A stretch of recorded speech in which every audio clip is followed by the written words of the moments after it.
On. It's Monday, September 23rd. I'm going to call the Selectmen's meeting to order. Our first order of business is to salute the flag. I pledge allegiance to the flag of the United States of America and to the republic for which it stands, one nation, under God, indivisible, with liberty and justice for all.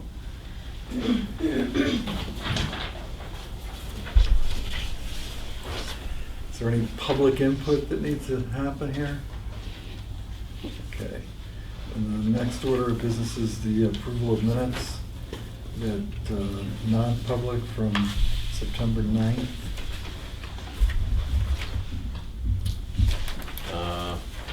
In the 8:30 meetings, minutes, line 4 of the second paragraph talks about a water line. I think that's water rights. Are we on the non-public minute? 8:30 non-public, yeah. I think that's water rights, not water line. Yeah, I didn't remember that there was a Yes. line under there. So that's the only correction I have on that.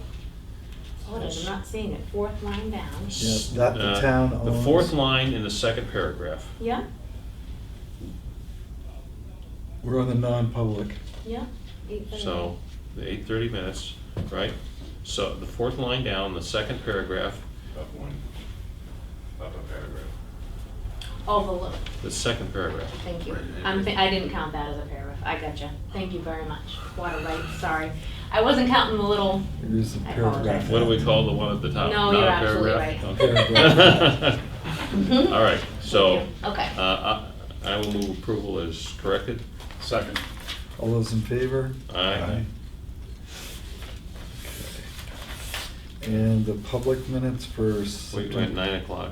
Oh, we were at 9 Also, o'clock. yeah, That's right, 2 copies. so I didn't see any corrections to that one. I'm all set. Okay, this is the non-public at 9. All right, I'll move approval. Second. All those in favor? Aye. Aye. Now on to the public minutes from September 9th. I have no changes. They look good to me. I'll move approval. Second. All those in favor? Aye. Aye.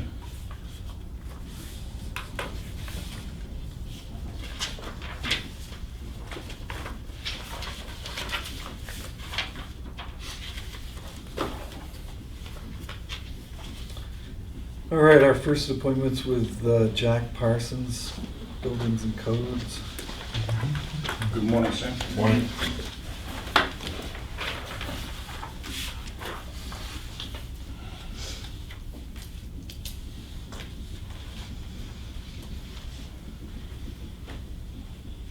So I lowered the vehicle maintenance, and I lowered the fuel.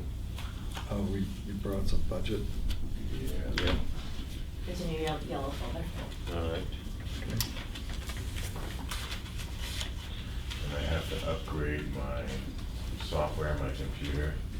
And I do it this year, so it's gonna make my office supplies go over, but there's enough left in like vehicle maintenance and stuff, so the budget won't go. So you're gonna do it in 2019. I'm gonna do it, yeah, You've got room to do it, why not? exactly.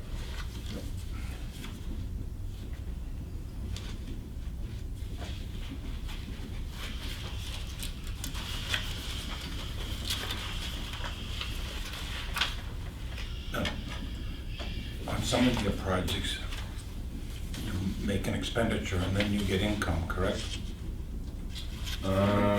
Nothing in here, Okay. but I get, obviously there's That you turn into the town.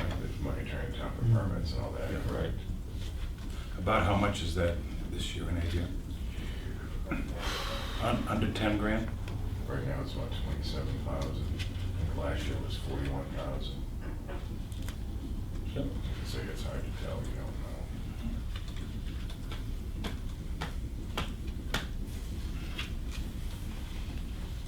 know. And you need to leave the supplies at 200, Supplies are at actually 5. or meetings, I'm sorry. Yeah, because what happens is I haven't used a lot of it now, and the dues, some of the dues and the meeting stuff is due at the end of the year for next year, so. Okay. When you get close to the end of the year, you'll see that it'll all just, well, not all, but most will disappear.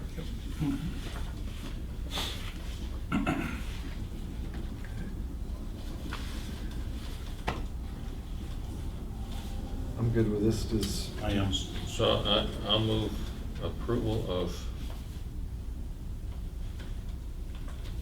building inspection budget 4240, the amount of $65,847. Second. all those in favor? Aye.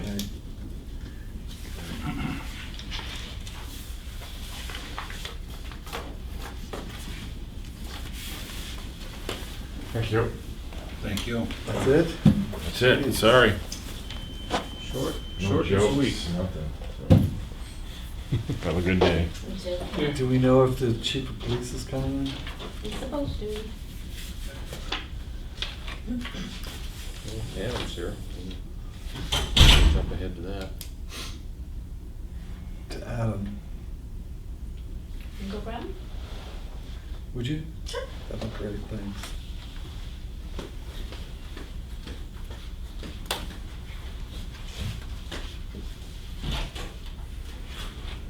I thought Clay was going on vacation. Or off to have some personal time. Yeah, he's headed to Philadelphia. But he's here today. I believe he's done his budget. And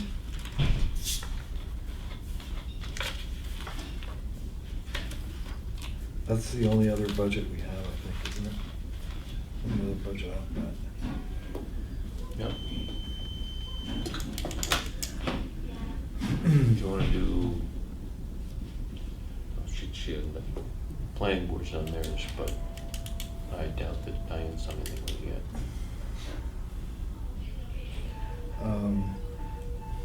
While we're waiting, do we want to go over this revenue again? Sure. Just hoping you'd ask. Diane mentioned that the revenue in penalties and interest is already at 48,235. All right, so should we adjust it up to 50,000? I think that would be a good number. All right. How about, I'll make a motion, we change line 3190 to 50,000. I'll second that. All those in favor? Aye. Aye.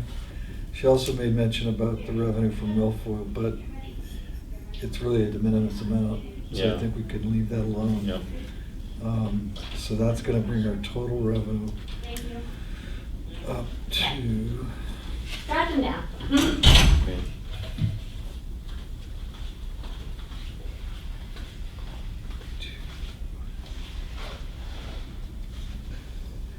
$2 million.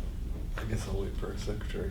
We've adjusted the line 3190 on the estimated revenues from 45 to 50,000, which will bring our grand total of estimated revenues to 2,832,186. 2832, excuse me. 2832,186.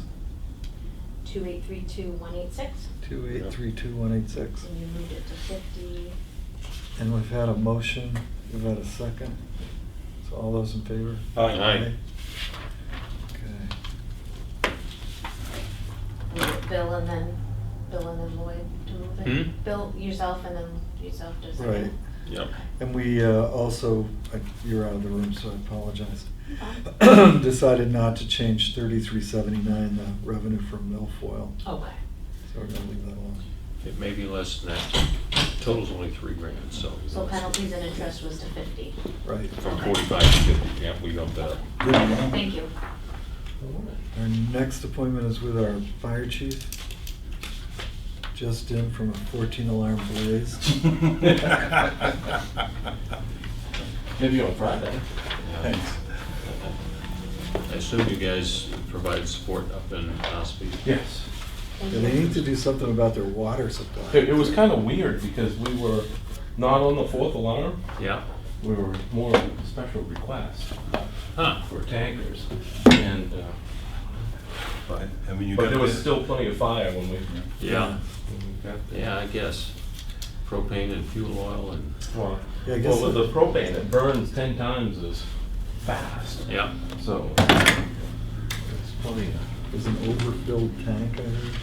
As of Well, when the- that's we didn't hear the cause, but the tank was filled prior.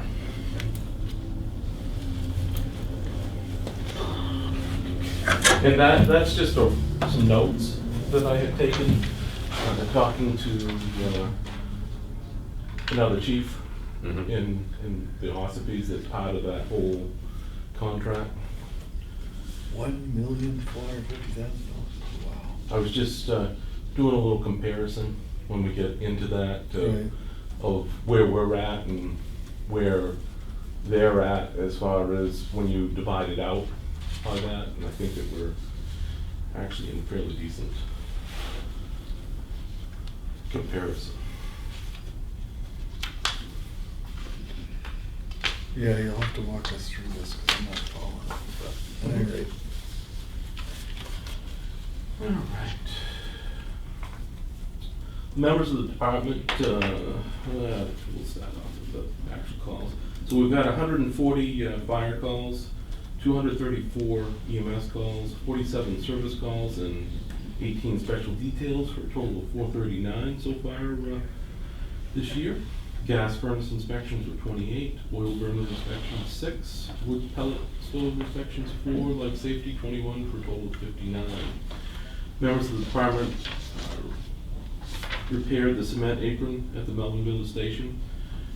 We had purchased the cement repair last year and didn't get to do it last year as far as it goes. And if you probably remember, we were talking about taking out the whole cement apron, which was going to be quite costly. We found this repair stuff that worked really well. excuse me. Overall, and to give you an idea of what it looked like when it was done. So This is the after. that's the after. The before, the areas, the cement were fallen, and there was metal that's been there since the 1960s, that when the doors come down, they rested on that. Well, that was all rusted away. We cut that out, and they put that cement bond in, and it's held up really well so far. And we didn't have to replace the metal because the cement came up to where it needs to so there's no gaps and stuff under the door. So that saved thousands of dollars in that particular case, and we didn't have to get any tarring done or anything like that to make that work. The Melvinville Station has been painted by the Wentworth Painting Company. The contract cost was $2,800, and if we had put it off till next year, it was going to go up to like 34 for percentage as far as it goes. We did budget for that to be done this year, and so that has been completed and came out really nice. The airboat polymer plastic protective coating on boat 2 has been completed by Kimball and Doobie's Garage in Gray, Maine. The total cost was $14,942.44, and due to that amount, a public hearing will be held on October 21st, 2019 at 9 a.m. To accept the donation of that. That was from the Firefighters Association. Along with that, Utility 1, the public hearing will be held on the same date for that, as the bed and the parts came to $7,927. Again, because of the cost, that's over $5,000 public hearing has to be held to accept that. The department recently received a donation from Applegate Retirement Community, Terry and Debbie Mitchell, of a stair chair to move patients.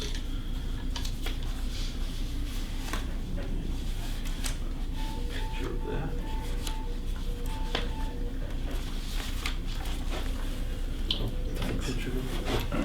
And the cost of that was $200, so there's nothing that has to be done as far as hearings with that.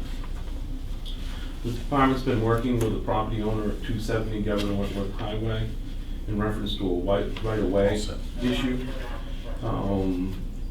There's a right-of-way that was designed into the Edgeley Estates where there is 3 or more houses that are on the lake in that particular subdivision.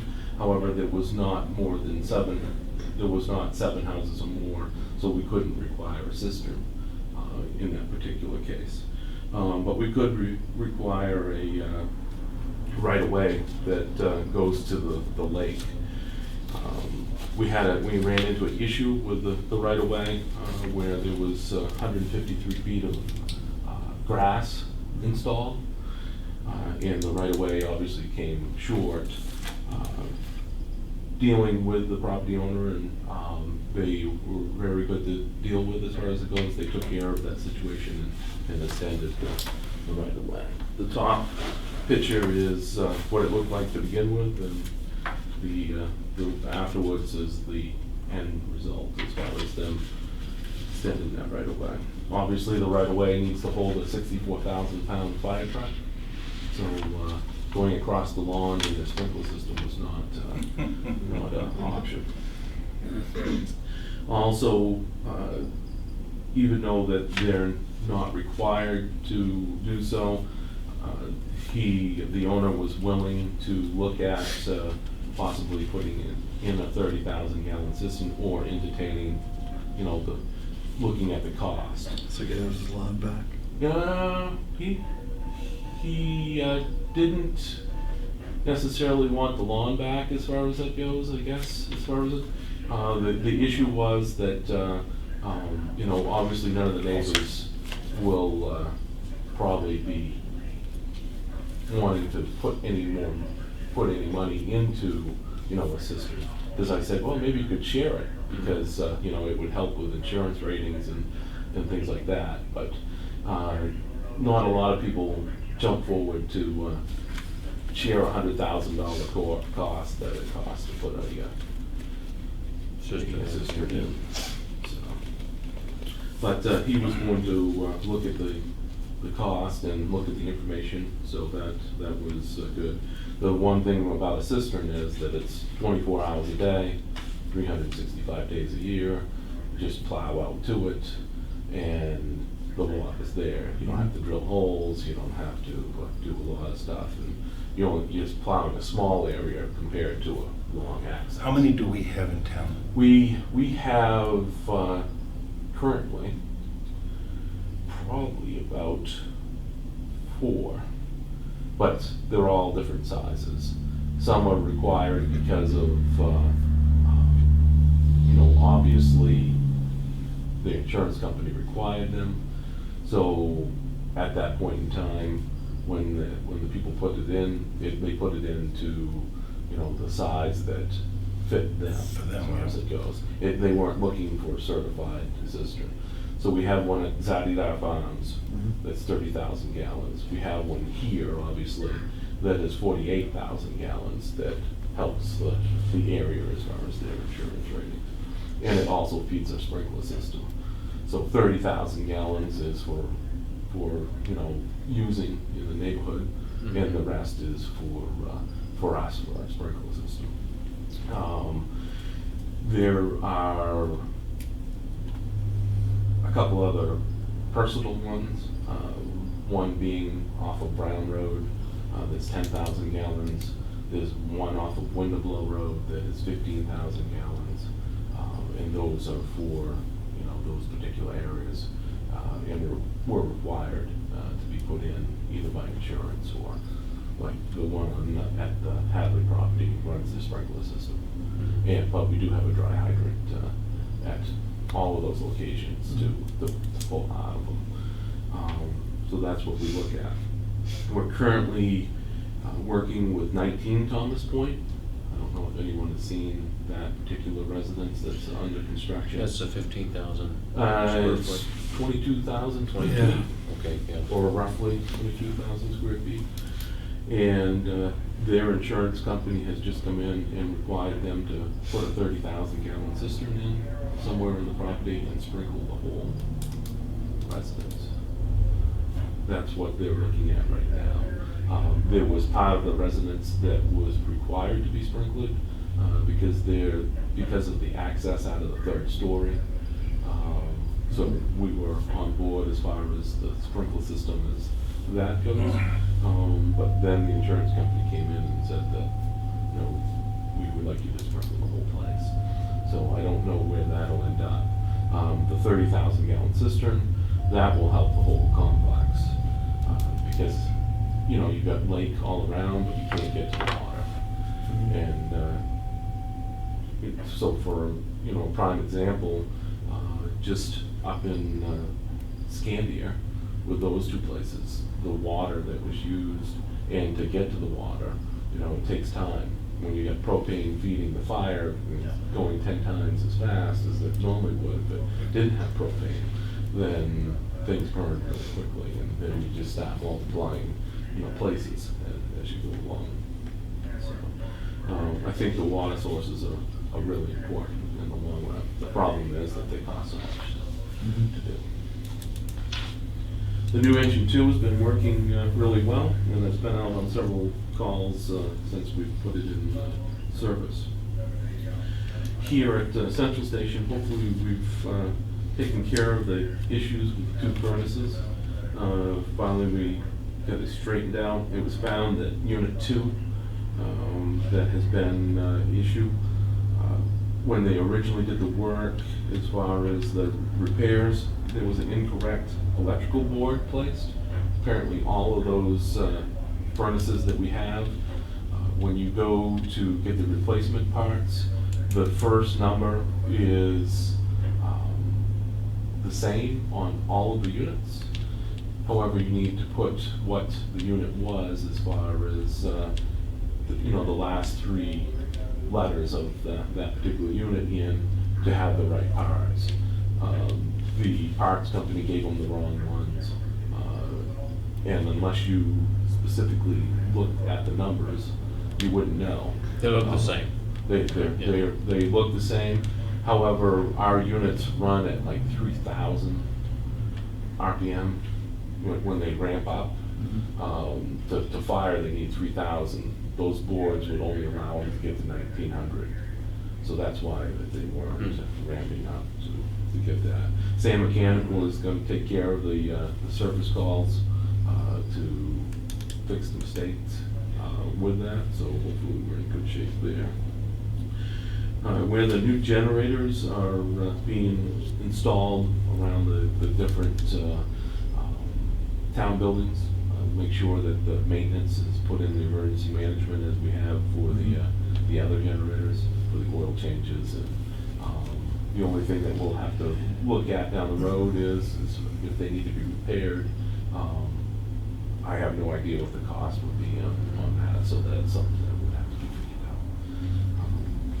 Overall, if we can get pretty close.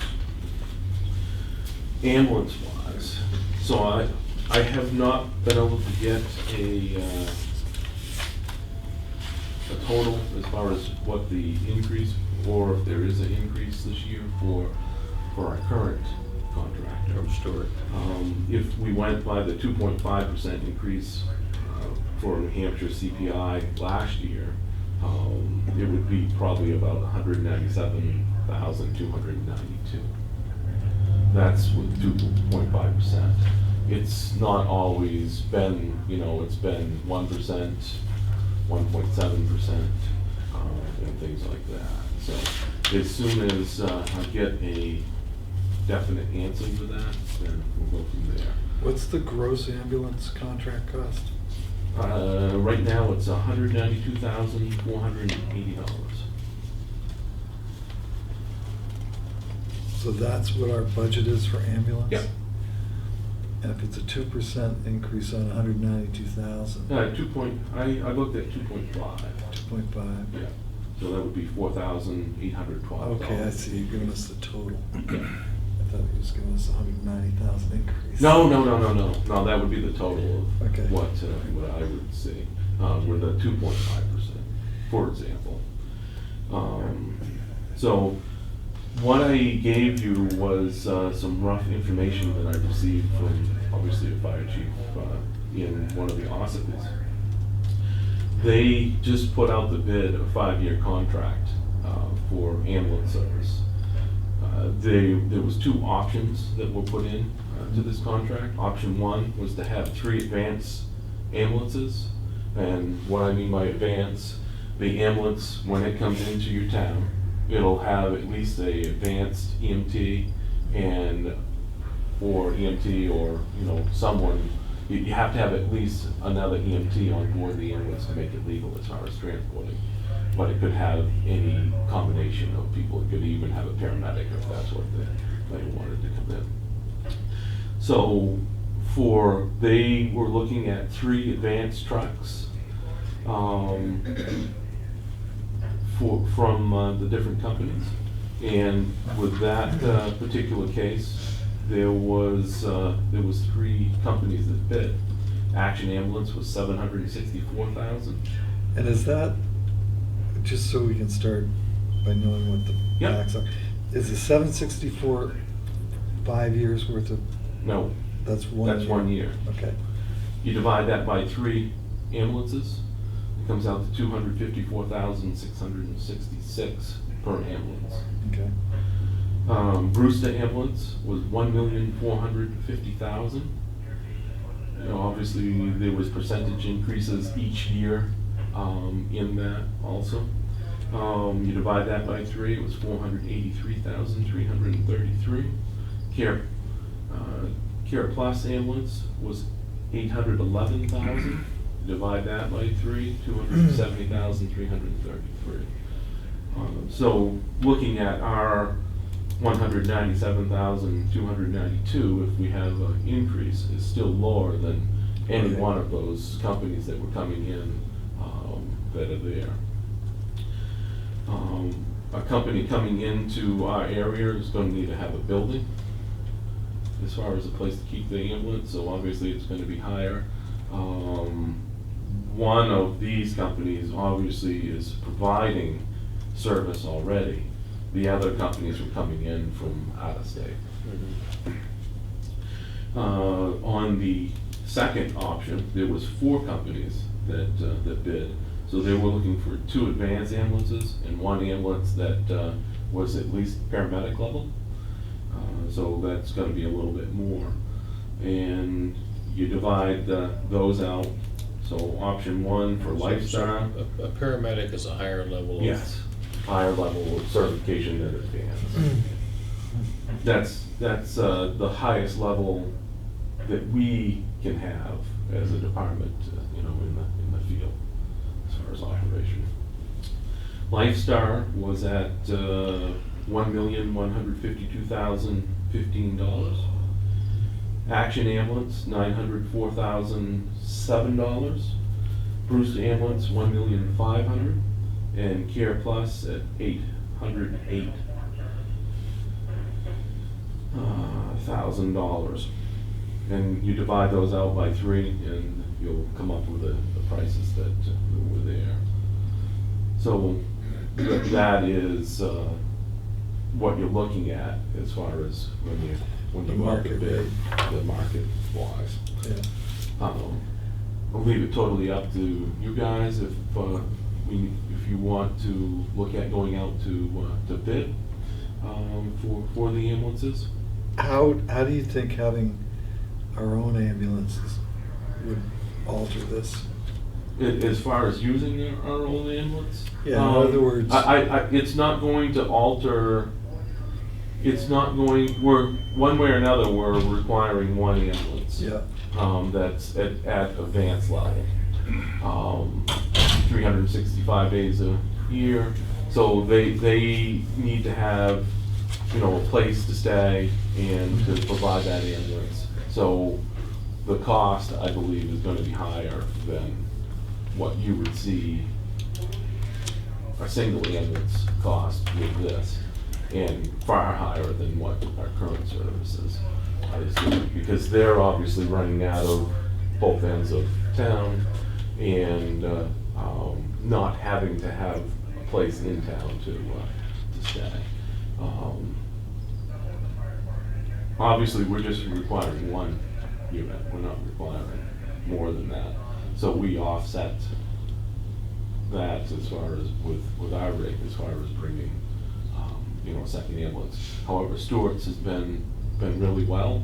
If they've had the rigs available, they've provided, over and above the contract as far as with everything. They've tried to, get another rig out if another call comes in. So this 5-year contract example that you've given us for Ospey, Freedom, Tamworth, Madison, Effingham, and Eden. Yeah.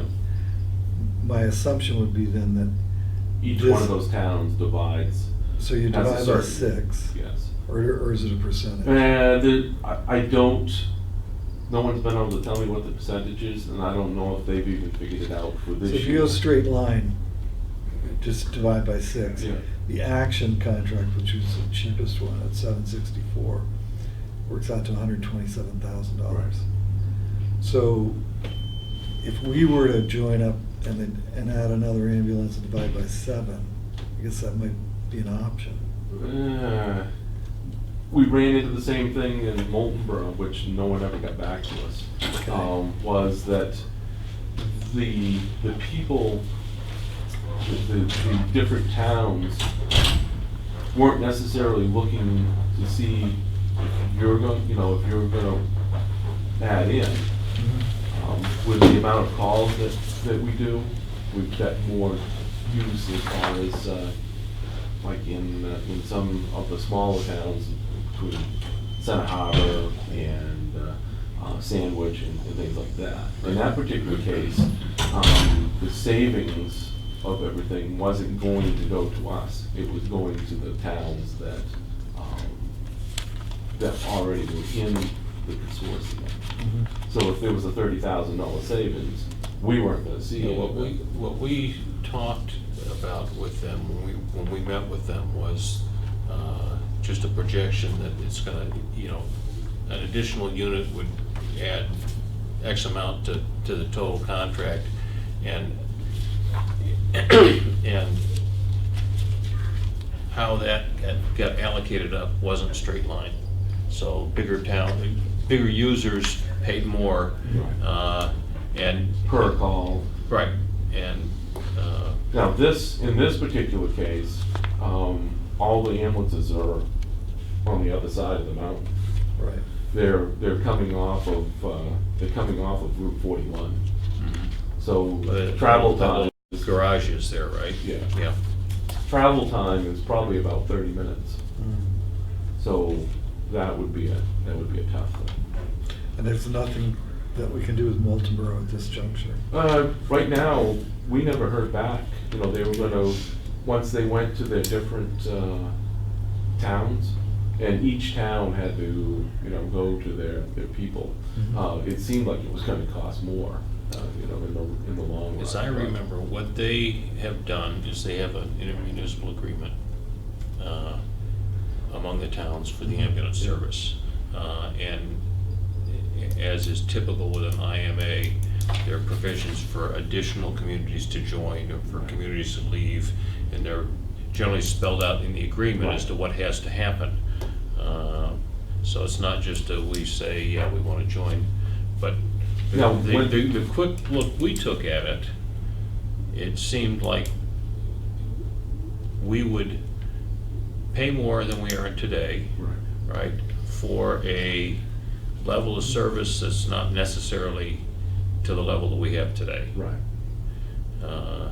Because we have one ambulance coverage, but Just they do basically it From two out of sides two of the locations. So they're able to give us, let's say, half of an ambulance that's in Wolfboro and half of an ambulance that's in Moltenboro, cover the town pretty well, and we have what amounts to a virtual dedicated ambulance. And it works because they provide coverage to both sides of us. And we've transported approximately 12 times this year so far. But it's either been, critical people, or back-to-back calls, where there's been 2 or 3 calls. So for example, on Saturday night, we had 3 calls, as far as call-wise. And that'll get into another thing as far as personnel and stuff. But they, in that particular case, they provided us 2 ambulances because they were available. One came out of Wolfboro, one came out of Marlboro. And our guys, went from there. So there's no conflict with our current ambulance provider about us doing transports? Not whatsoever. Okay. Matter of fact, he's for us doing transfers as far as it goes. And, ever since we had told him that we would have an ambulance for backup, he said, how can I help you get it set up as far as it goes? And they've been very good about it. And we work very well with them as far as it goes. I guess from the standpoint of presenting to the budget committee, we need to tease out a little more information on this. Is this a system that's available to us? Right. If not, then we forget about it. If it is, then we bring into the conversation the fact that everything's over on the other side of the Ospey Mountains. And We may in fact spend more because of our level of usage. and get less. Get less. The one thing that, the one thing as far as with like the Molten Borough, Center Harbor, Meredith, at some point in time, their continuous contract is going to come to an end, and it need to be renewed as far as, new contract bidding and stuff like that. When that happens, that may be the time that you want to look at it. So maybe we can find out when that is. I think it's within the next, 2 years. like 2021 or something like that. I mean, it's good to have good finite to- numbers to give to the budget committee, Almost so they definitely. don't end up yammering about stuff we don't have no control over. Yeah, but overall, I think that, we've done very well. There's been an ambulance to cover everything. And to have a dedicated ambulance, it's a good feeling. When we were over in Ossipee, we had a couple medical calls come in, and our people were here obviously to go out and take care of the patients and transport if they needed to. That we still had here, but you knew that you had an ambulance that was coming in to take care of that, and that is a great option. With the particular 6 towns, it's not necessarily the case. They used a lot of ambulances. Matter of fact, the woman, I believe, that ended up with a broken ankle from that fire was transported by Alton because the ambulances were tied up. And during that fire, there was a cardiac case at Northern Tire that got handled by an out-of-district ambulance. So, lots of things to look at. So how's your budget coming? I am working on it. Are you? Yes. Good. In several years. And I thank you very much for getting the percentage Yeah. chart out early so that we don't have to. Do you have any major items coming up on CIP? I didn't. Our stuff is the same as, Right. I don't believe that there's anything this year that we're actually is due. I think it's 2021 that Right. our items, we have to like to. The only major items that we have as far as CIP, that's a yearly occurrence, is it'll be the last year of the ambulance and rescue, our engine payment, and the payment for the building. Those are ongoing. Yeah. But Don't we have a? Back to the ambulance contract. Several years ago, there was a there was some work done to try and conflate the contract that we have for ambulance service, which is ambulance availability is what it is, to the number of transports. Depending upon how you generate figures, you can really skew what you're looking at. And I think that's what happened at that point, because the ambulance contract that we have, that all that does is that guarantees us availability of the ambulance. The transport piece of that gets handled separately. Every transport is billed to whoever the recipient is, or Insurance company. right.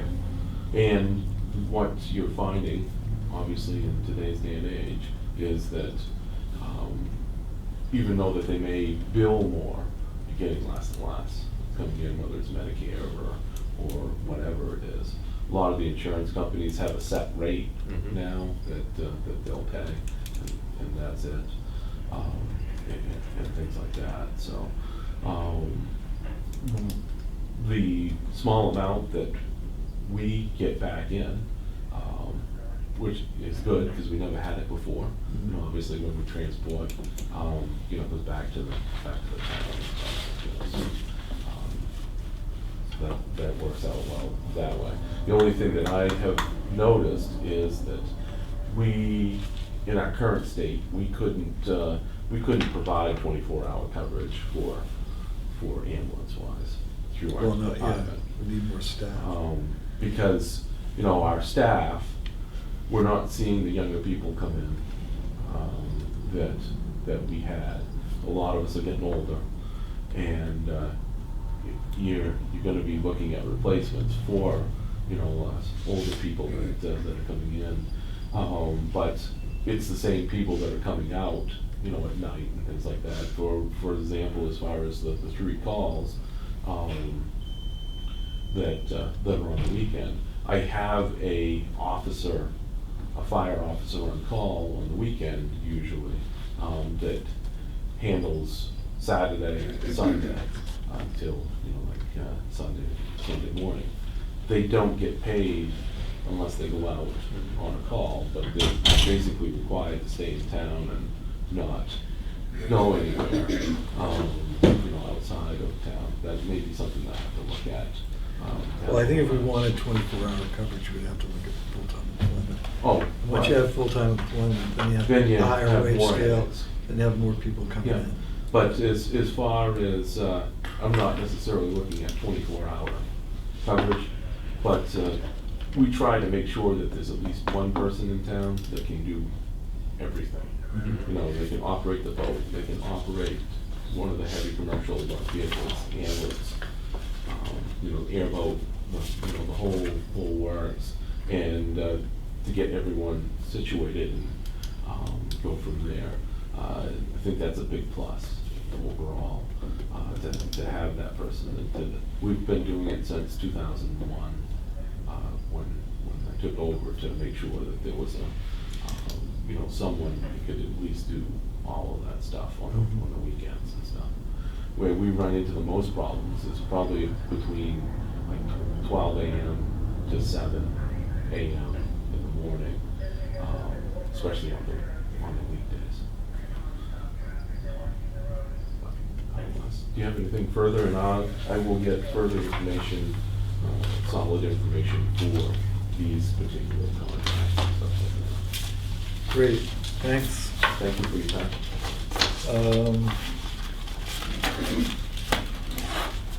We want to go back to our chief of police? Have a good day. Good morning. Right. I think you got, did you have a copy of this? We did. Yeah, I have my copy. Lost dog. Oh, no.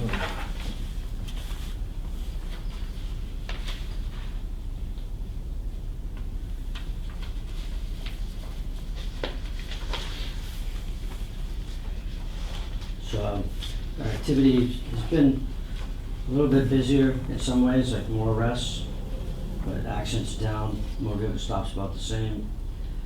A few more incidents.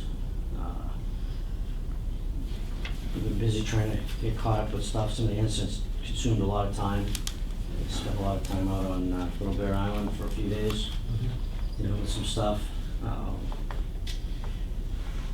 So, still trying to get caught up with, obviously being short this summer is, I have some stuff I still have to get caught up on. Coming up, we've got the drug take back on the 26th of October. So we'll have Halloween, will be the 31st, from 5 to 7. We also have been, I've been talking to the PTCO reached out to me. We're gonna see if we can work with them on their couple of things that they've asked about. One is their trunk or treat, so doing the parking lot at the school, and another event they're doing. We are also, next month, we'll be doing the pink patches for breast cancer support again, and beards for bucks for the Child Advocacy Center. I've been talking with Tom about our computers that we've got in the budget this year. He's supposed to call me back today. We're supposed to talk about them some more. Did talk to the architects last week, where they're supposed to make 2 presentations as to whether they need to do, how much they can do, and how much it will cost. They're gonna make 2 numbers. One is just basically flesh out the drawings that we already have a little more. One is flesh them out with a little more detail as far as what costs might be. So they said that's gonna involve reaching out to some contractors for some more, which will cost them, take a little more than if they just dress up the drawings. Right. So they're working on, and the third thing obviously is what it's gonna be for next year, so that's the third thing that they're working on. Probably saw, And they're gonna come in to see us at some point? hopefully soon. Okay. They were actually hoping to get this done because obviously time-wise to get it done before the end of the year is Right. running kind of short. So we're, yeah, there's a little, the $2,000, whether it's 2,800 or 4,800 is, there's some questions about that in their minds, as to how much. But I said, do the numbers, we'll Yeah, present figure it what out. we need to do. Obviously, we're working on, so our monthly vehicles inspected and get some work done on them, so we're working on that. We're also working on, as you saw, the CIP, put in, there were 4 things that were in there. One was the sign, that was message sign that was in there before. Which I mentioned, an update to that was I mentioned that Clay had expressed some interest in that. 3 things. And vehicles, obviously standard vehicles. The building, which I put in as we discussed, having next year, putting in some money towards capital reserve, plus putting in money to finish the drawings and bid package, so that 2021 it could go, so that's how I presented that. And then the in-car computers will need to be replaced next year according to Tom, so. 2020 or 2021 when you say next year? Next year's 2020. Okay. That was something that was not, I didn't think had to be done next year, but Tom said it needed to be done. The memo he sent to Karen, so I put that in the CIP for next year. And working on make the computer we've already got ordered. We've got in the budget this year for the vehicles, I gotta get that order put in too. We've got, some of those things we're working on. Finally got the guy up to do measure us for our body armor last week, so we did that. So we've been working on, like I said, get some vehicle issues to address. There's a recall on one of the vehicles, and there's a few other things that they need to go back to dealers that the tile is under warranty, so it needs to go to the dealer for something to be checked on, so. nothing drastic, but something to be checked on, so just gonna take some time shuffling them out of the area. And how's your budget coming? It's working, it's a work in progress. I'm obviously getting those numbers, as Chief Thompson mentioned, South, Right. started to work on that. Okay, because we're looking for October sometime. It should be done by then. Okay. That's,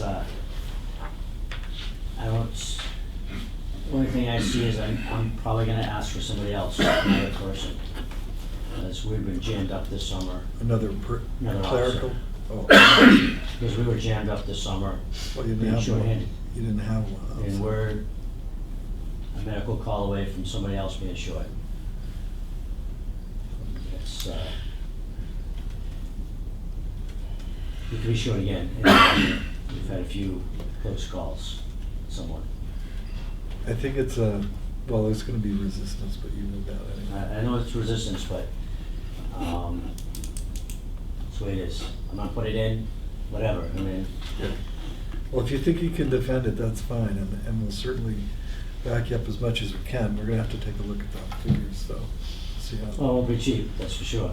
But it's, this summer, we were going from call to call to call, not being able to deal with some stuff. I've still got some stuff I've gotta catch up on. And it's been, I can't go too much into it in public, but we are not far from having a medical call, which could put us back out like we were, let's just say like last fall. There's been a few close calls there. So, All right, well, let's continue the discussion about an additional officer at some point. And we gotta plug it into your budget and see what it looks like. yep. That's probably the biggest thing that's gonna be there, plus the in-car computers, they're not gonna be cheap, so. And none of that That's in-car safety. computer can you do with money you have this year? I might be able to do one, it kinda depends on what we do for the architects. We talked about some extra money I have this year towards the architect too, so. Okay. There is some extra money in this year's budget that could go towards, if I bought another one this year, yes, it would take one of those off the table for next year. So, Okay, so we'll have to look at that's, that. that's something I considered too. So the sooner we can get Alba in here, the better. Yeah. Okay. And Anything else to the chief? Just while the camera's running, Chief, yeah, the drug take back is what day of the week? 26, it's a Saturday, from 10 to 2 It's at, at the transfer station. and what can people bring in and give to you? Prescription medicines that are no longer wanted, as long as they're not syringes or aerosols. And can there be a poster put up someplace, maybe Yeah, at the well, transfer station? once I have to sign up, and then the DEA will, and actually through the Yeah, I know you Carroll have to get County permission. Community Public Health Coalition, they distribute the materials, so I'll have those to go up. As soon as I get them, I will. I read in the newspaper where 171 is a detour when Route 16 is closed down. Do you have any idea when those dates are? I guess you read something I didn't know either. That, I'll be honest, going out 171, so when the 16's closed, I thought they were gonna use Newman Drew, but, They're gonna do Newman's Drew, and I think, and 170. They're gonna, 171's gonna be an alternate route. yeah. Huh. Well, So- I can see two issues there. One is, when you get to the end of 171 in Ospey, it's not my problem, but it's kind of a problem. That intersection's horrible where they're digging it up, and they put those barrels out and the Jersey barriers. It's probably worse visibility than it was Oh, terrible. when they had the accidents. Yeah, yeah. And I've talked to the Ospey chief, and they've talked to DOT, and they say nothing we can do about it. I'm like, and I've gone through there when they supposedly had traffic control, and the guy's standing over by the porta potty doing nothing. Smoking a cigarette, Yeah, smoking a cigarette, doing nothing. So there's gonna be accidents there. I just can't believe they haven't had any, because it's tough to see out of there if you're in a car. The signs have been posted on 171 and are now covered in black. And I have a concern. Yeah. Uh, Well, I'm concerned they didn't, I guess how it came to, I shouldn't be reading about it in the paper or Yeah. hearing about it here. Right. Right. I have two concerns. The first thing is, communication. There's gonna be more traffic there, and it Yeah. needs, if nothing else, cruisers to slow people down. It's fast enough as it is. The other thing is, will your friends in state police and the sheriff's department offer to help us? Just a thought. Probably as best they can, but, Yeah, we're gonna have some situation, I mean, if they really do transition to using 171, what's gonna happen at the top of Ledge Hill Road? yeah, Yeah. You know, what's, that intersection's uncontrollable. yeah.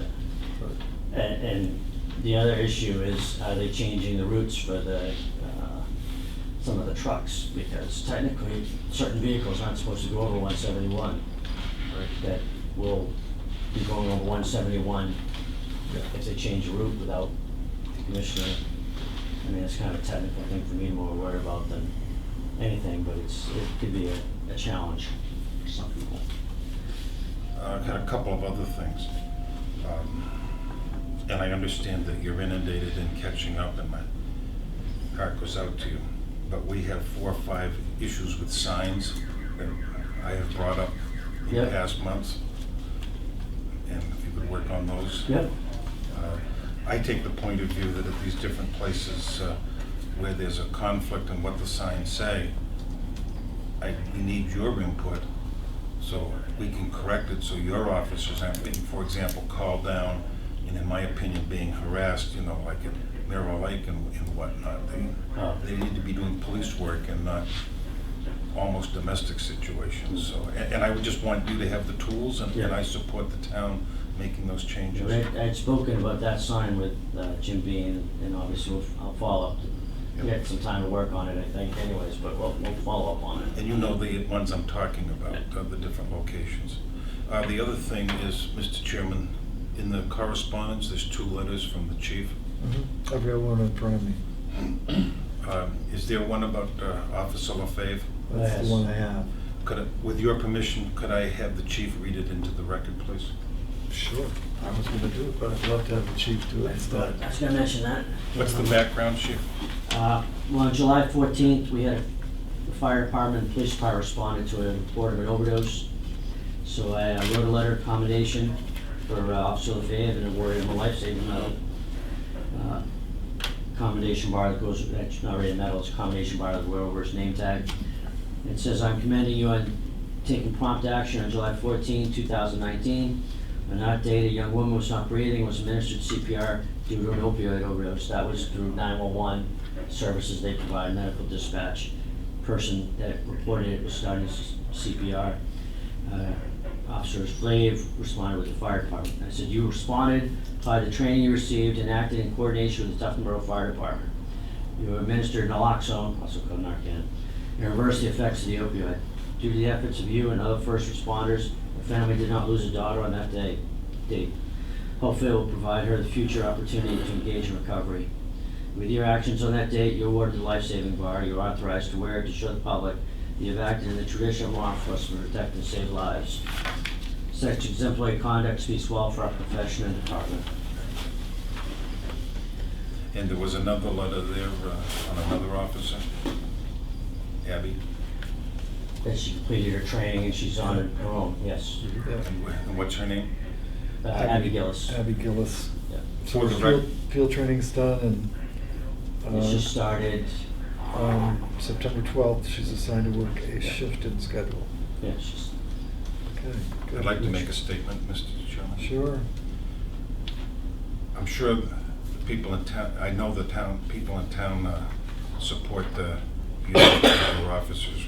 You have a great department, and I want to make sure that you get credit for hiring them and training them and supervising them. So thank you for your service. Thank you for their service. thank you. It worked out well that was her date because we ended up with somebody having to go out on that date, so timing was pretty good. Okay, anything else? Well, that'll do it. Get out there and stop crying. Thanks, chief. Thank you. Thank you. All right, next appointment is with Mark Howard on the 171 Ledge Hill Road intersection. Good morning, Mark. Good morning. touched on briefly. We did. I'm showing more. There's no, I gave a copy of the letter. Now you've seen one. Thank you. Lloyd asked me, I guess, maybe a month ago now or more, to put up a letter, write a letter that could be sent out via the LRPC concerning the 171 Ledge Hill Road intersection, also Durgan Road. And I've been trying to work with Jeff Hayes, as you know, and unfortunately, I get the impression that although he knew this letter was coming, he was not prepared to just sign it. He said it had to go through the TAC for their approval. And if they approved, then he would sign it. He also said that Susan Slack would be following up with me, but she has not yet. This was last Wednesday. And what's Susan Slack's position? She took over from Mike Izzard as a senior planner of the LRPC. And this is a letter that would be going out from them, signed by you three and by Jeff, to Councilor Cryans, who oversees Tufton Borough, among many other towns. And it just describes where we stand today and where we've been trying to work with the DOT. And while the DOT has responded, they've not offered anything, even additional signage. I have been trying to work with the liaison at the DOT, C.R. Wilkie, and For how many years? a number of years. And he's almost at a point where he doesn't return my call now. Well, at least he's not returned lately. I'm sure when I get a hold of him, he's friendly enough. But this letter just describes to Councilor Cryans the issue that we have been trying to work through, not only the DOT, but the Lakes Region Planning Commission.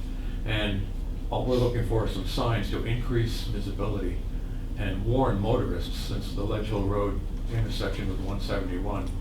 Well, I happen, and I guess I'll interrupt. I happen to have asked for more than that. Okay. I went to the meeting last week with Councilman Cryans, who I know from being county commissioners together, and the DOT with regard to the bridge issues that we have. Okay. And the fact that our bridges are no longer on the list for repair and replace. Yeah. But during that conversation, I mentioned the fact that we're looking for a caution light, a reduced speed Okay, yeah, at 171 Durgan Road. okay.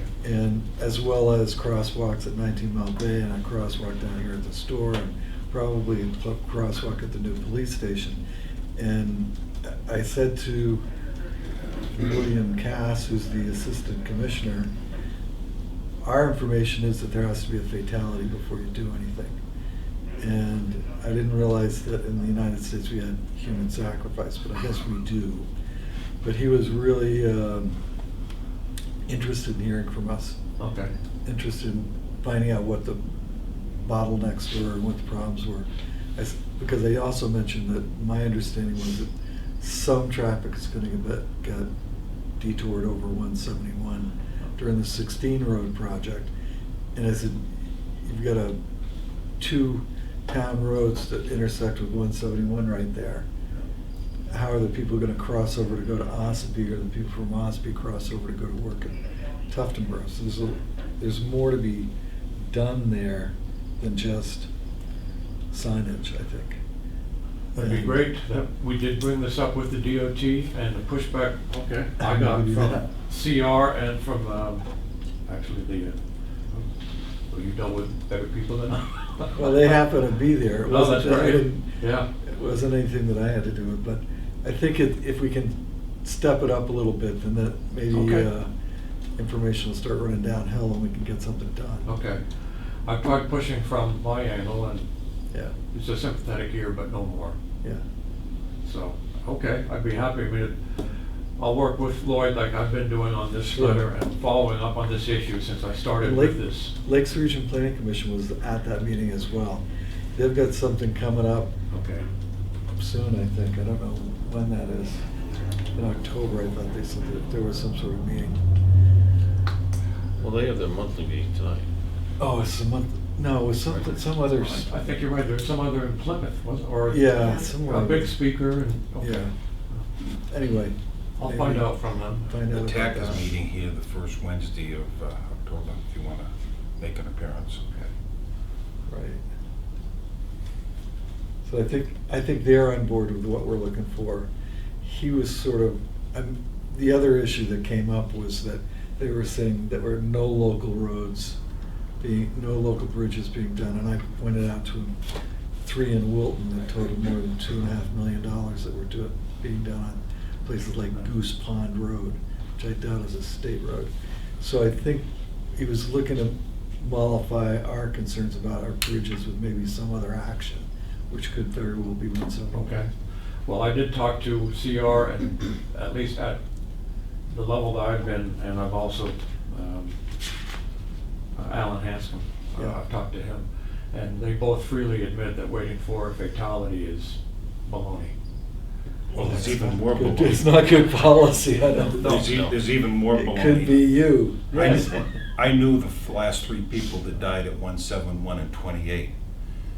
And the town of Ossipee had to go to the legislature and have them overrule DOT to get the roundabout in. I think that was on Alan's mind when I talked to him, and he freely admits that, it's Yes, wrong. yes, Not baloney, they it's not. wrestle with fun. And I don't think that signage and a caution light and that sort of thing, it doesn't impede the flow of traffic.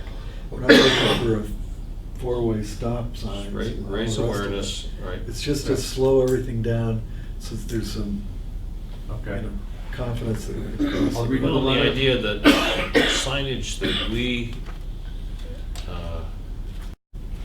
believe will help inform people on the town roads is not allowed by the state within so many feet of the intersection unless by their approval. It would be nice if the state took some action on their road, but preventing us from taking some simple Action on our roads because they intersect with a state road is just And that may- more salt in the wound. Right, once again, I'm in favor of home rule. And we should be able to make some decisions on our own without the imprimatur of Concord. All right, I'll rework, smooth out this letter and come back to you, or I'll work through Yeah, Lloyd on this. great. Maybe we can get some action. And I think if you write to the assistant commissioner directly and copy Mike Cryans, is, I think, probably as effective as anything. Okay. Mike is a great guy. Can't say enough good things about what he's done for us, and I'm sure he'll continue. He's from Hanover, but he was a Grafton County Commissioner, so he knows what small towns are all about. Okay. It's not, we're not dealing with the southern part of the state. Okay, great, Thanks. thank you. Thank you for your time, and thank you for your style. Right. Make a difference. Look forward to you running for selectman. No. Just saying. Is there a GIS mapping? Yeah. Yes. There is. There is. Well, I think I'll And take a he's, look Yeah. for some of he's that. actually next. Okay. This is our Good, how are you? friend from, it's Franco Rossi, correct? From GIS. You're up. Need a hand with anything? You're all set. I think I'm all set. I do have your hard copy maps here. Okay, great, thank you. Let me give you- Hi, I'm Lloyd Wood. I'm Lloyd. Yeah. Yeah. Bill. Last time you were Good to see you. here. Yep. Yeah. I guess, I'm not exactly sure what we want, how you want to proceed with this meeting today. Do we want to talk about the whole project first and then do a demo of what you've got? Or, I don't want to take up too much of your time. I don't know what your expectations were. I'm prepared for whatever you want to do. Well, I think a demo's going to be a good thing to see. Obviously, I haven't looked at, have you guys taken a look at the, Yes, I I am. did, yeah. so But- you can be our informed. No, well, hardly, but I think a demo, And I think during the process, there were some issues Yeah. that came up, and Sure. hopefully those have gotten sorted out. I believe they So- have. It started off rough, to be quite frankly. It was a little bit of, I'll take full responsibility for it. I think lack of communication from my part back to staff that was working on the project kind of got things running backwards. I think that caused, it was not something that couldn't be corrected as we did it, as we went through the project. The problem is, I think, data was forwarded to you or to you for review before we had really the opportunity to get through the bulk of the project. Namely, we started working on reviewing all the deeds for updating the maps prior to the conversion of the maps being completed. So and we waited for the request for the export of your assessment database, which is what you see linked on the website, and gives the current information, which made the review of the deeds and plans disjointed because we didn't have that current printout. As a result, there were questions with new parcel numbers that you've already assigned, and we assigned different numbers because we didn't have that printout, things like that.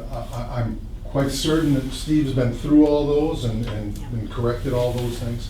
We had a gap, it wasn't requested, and I was wondering how those things got checked, because it hadn't even been requested yet, and then, right. Exactly.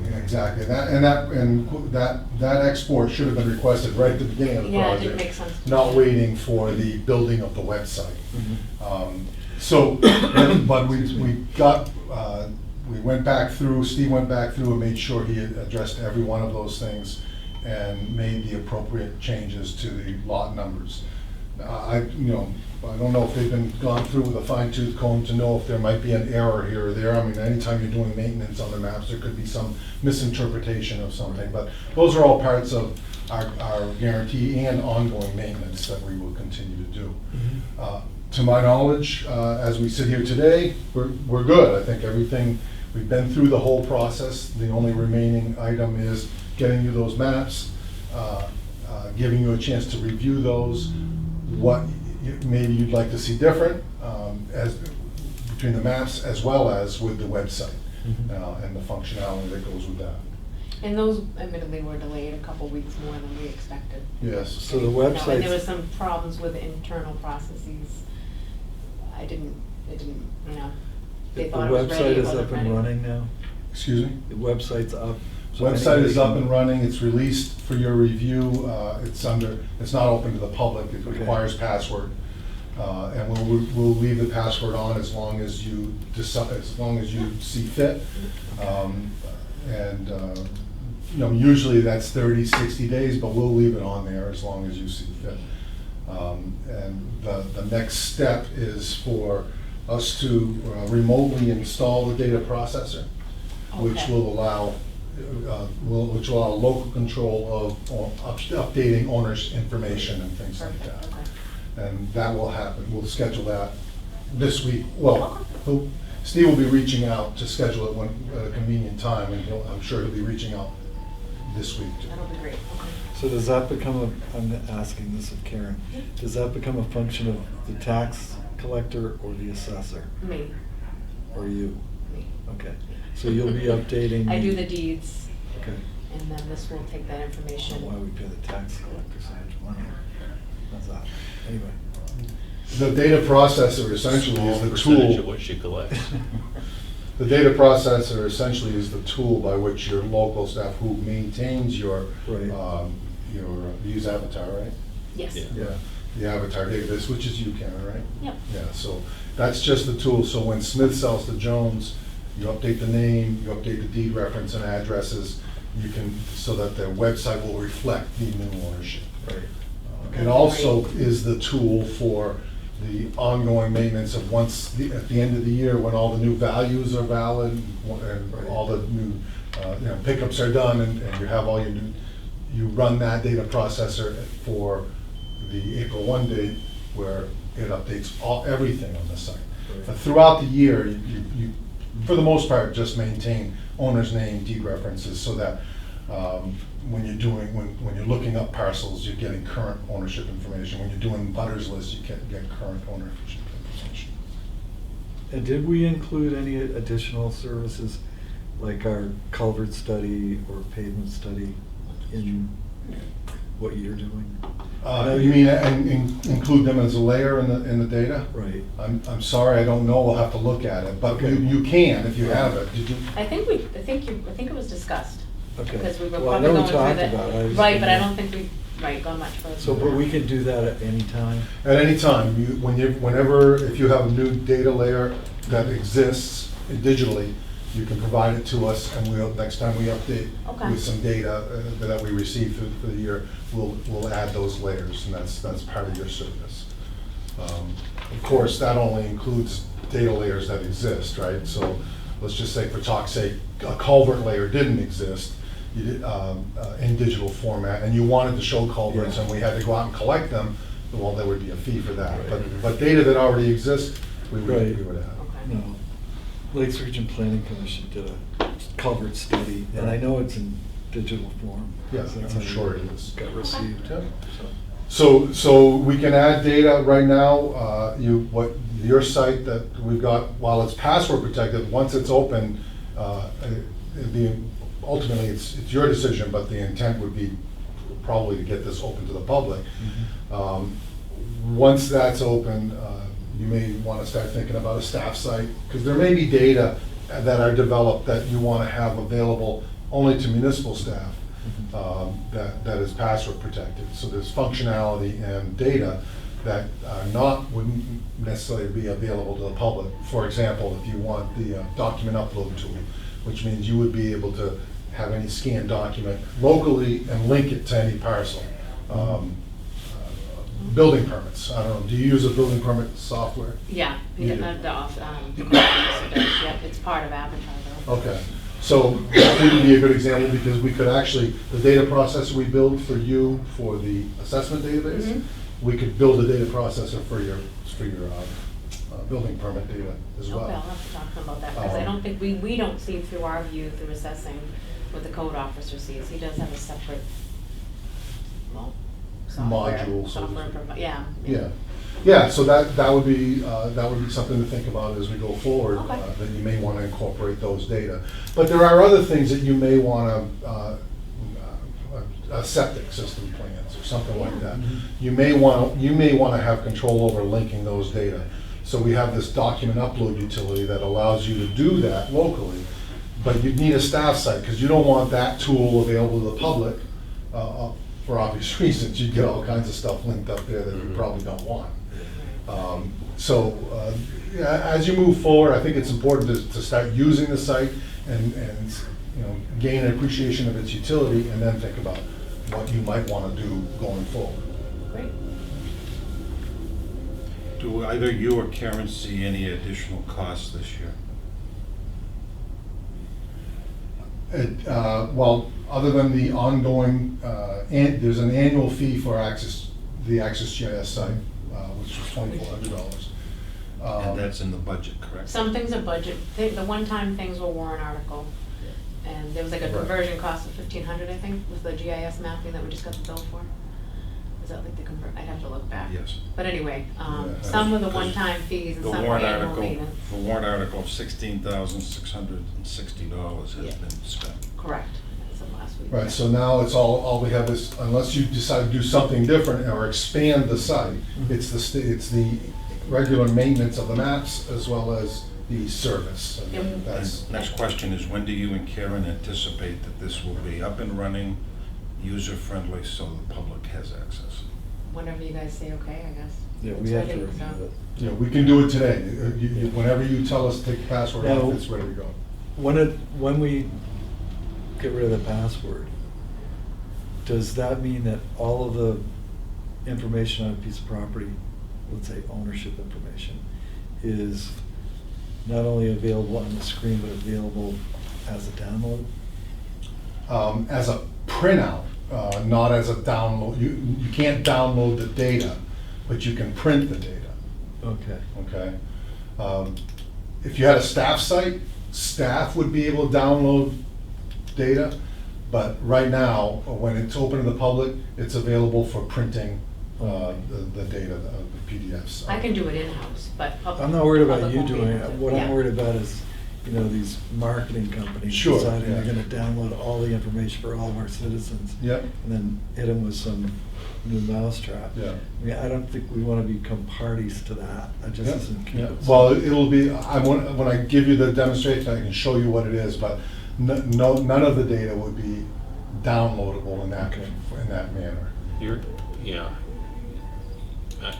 I've worked with your site with other towns, and typically you can download a tax card, which has the, or an image. A PDF. PDF that has. Actually, you can export that to Excel as well. Yeah, You can- right. Yep, But it's one parcel at a time. Correct. It's not, so you Whole could. town. Right, so you Thank could you. go in, you could click on a parcel, you could get that Right. information, click on another parcel. So I suppose if you wanted to spend the whole day, Yeah. well, let's be clear, actually, you can get the reports that you can do Yeah. from the site. You can also export to Excel. mhm. So you would actually export the report. But the reports are the over reports there are on the with us. staff side, right? No, the reports are open to the public. Okay, Yeah. I can show you that. okay. Okay. All right. You wanna, what? May I just go back real quickly to billing, just to Yeah. save us an email? Just for my understanding was that this year would be prorated for whatever that, because we have Avatar running right now too, and they're gonna prorate. So I budgeted, you follow me, 1 year, like whatever your annual maintenance was. Yeah. If you had 4 months of it, Avatar was gonna have the other 8. I remember when we originally did the billing, like if the annual maintenance was so much. Is that for 2019? For this year we're in right now. Okay, so you want it to run by calendar year? Correct. Okay. Yeah. Yeah, we can prorate it from when we released it for the That would be rest of the great, calendar because year. I have Yep, to I work can do with that. Avatar, because they'll have a bill too. Okay, I thanks. can do that. So is this gonna change our Avatar cost? That'll, let's see. Well, so back up a minute. Avatar, we have our regular, whatever our software charges that, to have the system, to track deeds and so on. They were also doing, not as an expanded version as now CAI will do with the online tax cards and the mapping. So their expense for doing that on a smaller scale for us now will go away. So we plan for that. So they're doing, Avatar is providing a smaller scale option of what CAI now is doing for us, on a larger scale. And they'll no longer do that? Correct. Okay. Do they provide any other computer services other than this function? Avatar or? Yes. Avatar, to be honest with you, I think they do almost all the town's assessing software, building permits. I'm not sure what else. Tax collect. Jackie uses them for tax collecting. So- Right.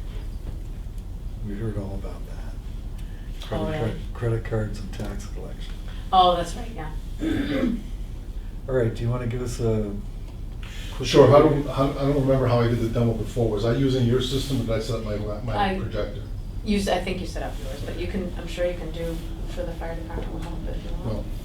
either way, it's fine with me. Just take me a minute to set up my All projector. right, good, so we'll take a little. Is it all right if I set up here and project there? Yep. Sure. You go Yep.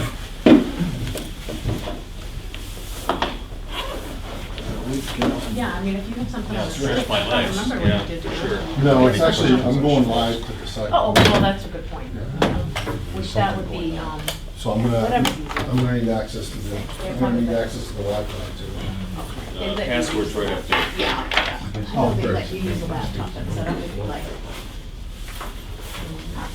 But I know myself, it's probably easier with your own stuff. Yeah. 5,900. Yeah, it's just rural fire when you get there. We use about 600 here. Especially if it's 5%. So how have you been? Within, We gotta ask how he is. Yeah, summer's almost over. I know, well, it's here for another day. Yep. Okay. um, It's I about haven't 3 hours a had day. chance to go Yes, online and 3 hours. play myself, but can you show the tax card too? Because Four days a you'd be week. surprised how many people don't like that we don't So you got, advertise right now and then And provide it. did you, The did you assessment get, card that's on our, 12. So do we already have the tax card link? 48. that's a say question 60 for you, bucks? I guess, that's part of the. Yeah, because you would have to produce it. Did you get that service? I'm doing for- well. to How are you generate doing? tax credits and that? Remember we Yeah, talked and about I'm that? not, You can bulk? I didn't personally see that, I asked Rob to Okay, give you it to did me. say something about that, so I need, I've so got it's that, not, you that was part don't, of so the me. online I have mapping it system deep. doesn't take I was the invited tax to card the information, party. spit it out Yes. in PDF? Yes, we do, but if you want to actually see You know, the it's- exact. Or I got the cancellation of that. Right. but then And I'll the show note you, that I can show you how I to just tell. took one today. That's what we like, people like the one that Avatar provides. Yeah, Health issues. yeah, so we can do that. We So just here's need what to get happened. that. You need to provide. You know, this- Okay, So, have you I would say talked to Avatar about, conversant in using this stuff. um, So this invitation went back to printing of the Well, us use tax it? cards? all oh, of okay, the I know, do. but I can, I Let's can take the winner. probably, It's like I know how to the select. 5,000 people got this They invitation. can put them into a Said, oh, PDF. I was doing it late at night and I, you know. Okay, so maybe you already have the and tool, then, because it's an additional tool. So that's why. That allows you to do that's more. why I she's- apologize, I didn't understand Probably the an hour. process, I thought it took all, Yeah, your you can't, system took all the info. at least an hour. Okay, well, that's what, Yeah, no, that's she part of what canceled it, this so- whole review period is for, right? Okay, Probably an hour on the bill. So we can wait to make this You know, public. the We'll have it whole done in. world basically got As this. soon as we get them from you, Party we'll in glass, so that's, the now how does that cancellation reflect was, when I do a? was kind of deed cryptic, update? but that's, And that's what it was I about. was reading between the lines. Yeah, thinking, oh yeah. my God, don't tell me something. Well, No, no. or her, no, no, They they're, moved it. they're both, Now, there is Both doing additional, we fine. can do a Okay. batch, Yeah. a batch upload so. utility for the tax cards. I'm not gonna hang around for There's this. a one-time fee about that. Yeah, now, you have That was access to what- I this, understood you've what got. I should. we I have did a with tax the card, tax yeah, card so- format was going to I'll be. play around with it. Yeah, if Yeah. you would, We have it you're now. It's very included. conversant Okay. in As this long as GIS you stuff. gotta provide it and- to us. We That's obviously fine. can't create them. It's You'll included, fly around. and once a year, we'll update all of that Any issues that with you your Okay. annual maintenance. see. But if you wanna be able to do them on an ongoing I think it basis, makes Yep. sense to keep then it behind a that's, firewall then you need some sort of until we're comfortable that there aren't You need the any functionality. big, huge issues So, for there. instance, someone could literally I click got a in and place see to the be. current owner information, but So- if they go Okay. to the tax card It'll feature. be as of April 1st. All right. Maybe, do you mind explaining that? Yep. Sure. Okay, because I didn't understand, okay, thank you. All right, we're gonna sit in the cheap seats for this one. Oh, you want me to turn around so I can see you when you're asking questions? Whatever you want.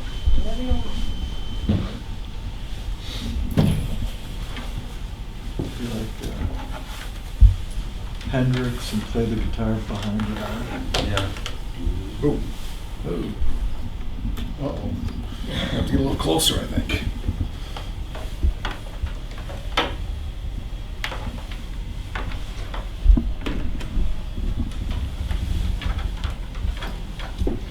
Mind if I park this here? No, that's fine. Whoa, that was Give me a close. hand. Give me a That's third all right, hand. I'll get it.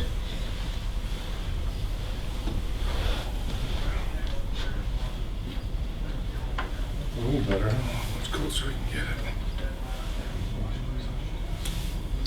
One that I just didn't understand that he's gonna explain to folks about the tax code, so, but I can't figure anything else right now. Well, because of the location of the projector, we're gonna overflow a little bit here on the screen, but I think it'll be fine for demonstrating.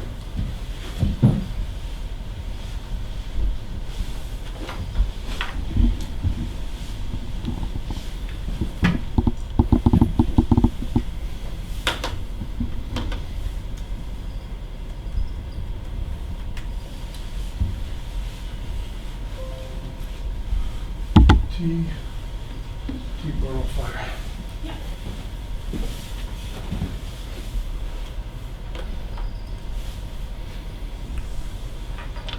Would this, it'd be this one or the, It should say Tufton Road Fire, I think, for the Wi-Fi name.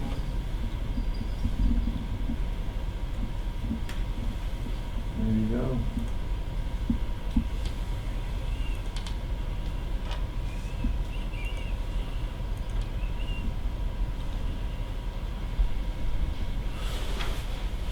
working for you? Mhm. So I'm gonna go to your site.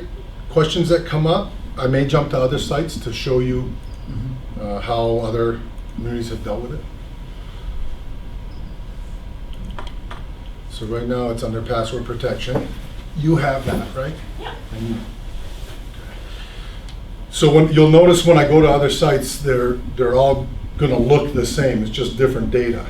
And I say that just so you know that there are thousands of people beating on this, and it, you know, runs well.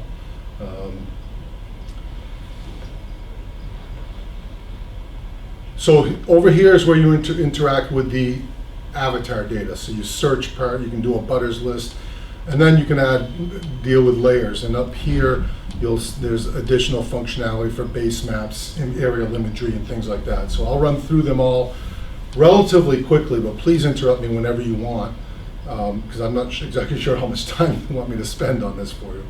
So first thing we'll do is search. I mean, you want to search for a parcel, you search by a street name, owner name, or parcel number, okay? So, I don't know, any parcel you want me to look up in particular? Wood, Lloyd. Wood. So I type in wood, and anything with a wood will come in. So if there were see Woodland Drive is coming up, the more I type in, the shorter that list will become, of course. So did you say Lloyd? Yes.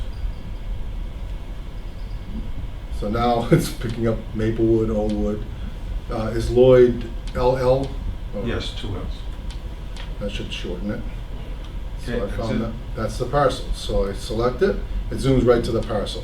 Now, how far it zooms in depends on how large the parcel is. So if it's a very large parcel, it'll be zoomed out, and you'll see different data layers come on.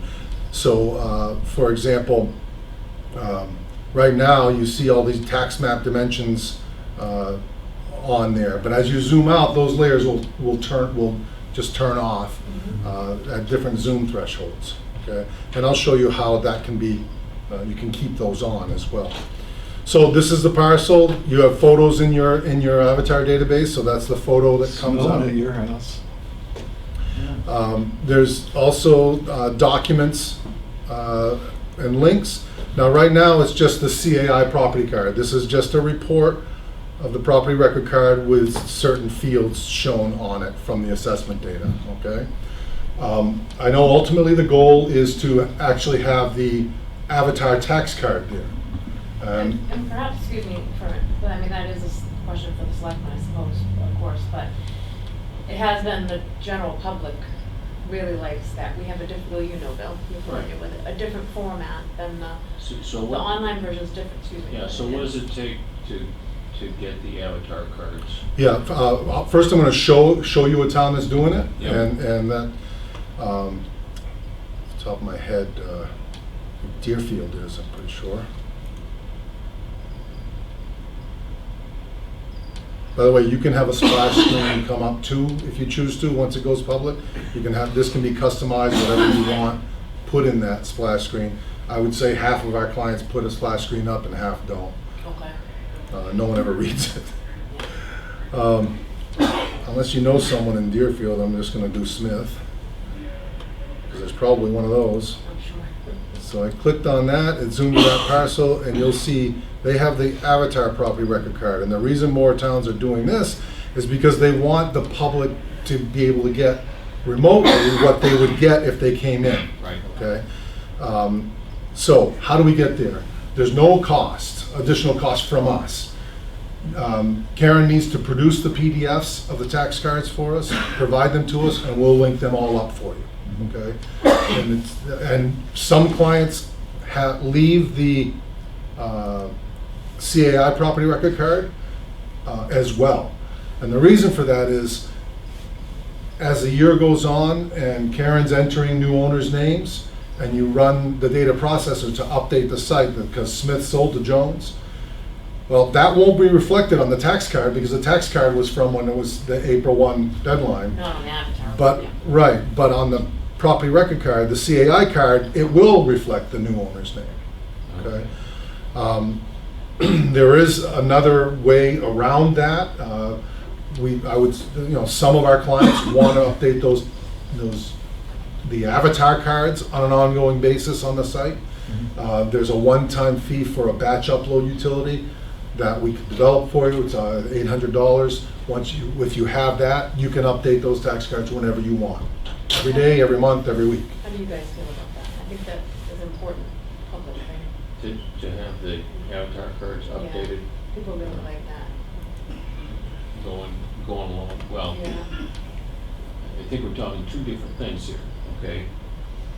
Putting the avatar cards on the site, I agree, is people used to looking at them, and it has complete information on it. It's a good thing to have on the site. But what Frank was talking about is ongoing update That's correct. of the Of that, of the okay. avatar card during the year, as opposed to just the information in their database, so. Well, And that's a one-time fee. It's not an annual Right. fee of $800. Right. So if you didn't elect to do the automatic avatar update, when would you update? Once a year, when you finished your update and you have your it's April 1 date and they become official, then you provide us a new set of PDFs and we'll put them up there at Is no that charge. part of the annual operating? Right, budget? there's no additional cost for that. So just to clarify, the owner information will always keep updated with the tool he's gonna download. Right. But it just be the tax card. So if you want to read it, you want to discuss that another time? Yeah, or- $800 seems like nothing in terms of having the capability to update the Right. avatar information along the way. Well, I can send down a proposal for the batch upload utility and you can decide from there if you want to proceed Okay. with that. Thank you. Okay, so I'm going back to your site. Where are you? There you are. So we have the property record card with the photo. By the way, you can have multiple photos in there too. If you had multiple photos, we have, the technology will handle multiple photos of the property. There's also the assessment data tab. Now this is the fields out of Avatar, so they'll look familiar to you. And that's as many or as much or as little out of that as, you probably put the whole thing in to start. I'm not sure. You mean, so this would be like a breakdown of what's gonna be on the card, right? Well, this is Different a list of format? all, the card would have probably more limited fields. Oh, I'm sorry, on the Avatar tax card? Mm. Yeah, so the Avatar tax card has everything. Right. This assessment is just a list of all the fields and what the details are. Okay? Documents and link, it's important to keep in mind that you're not limited to just the CAI property record card or the Avatar tax card. Any documents that you want linked can be available there. Show you, I think, pretty sure Molten Borough has additional data. You spent time on Molten Borough site, I think, Karen? Yeah.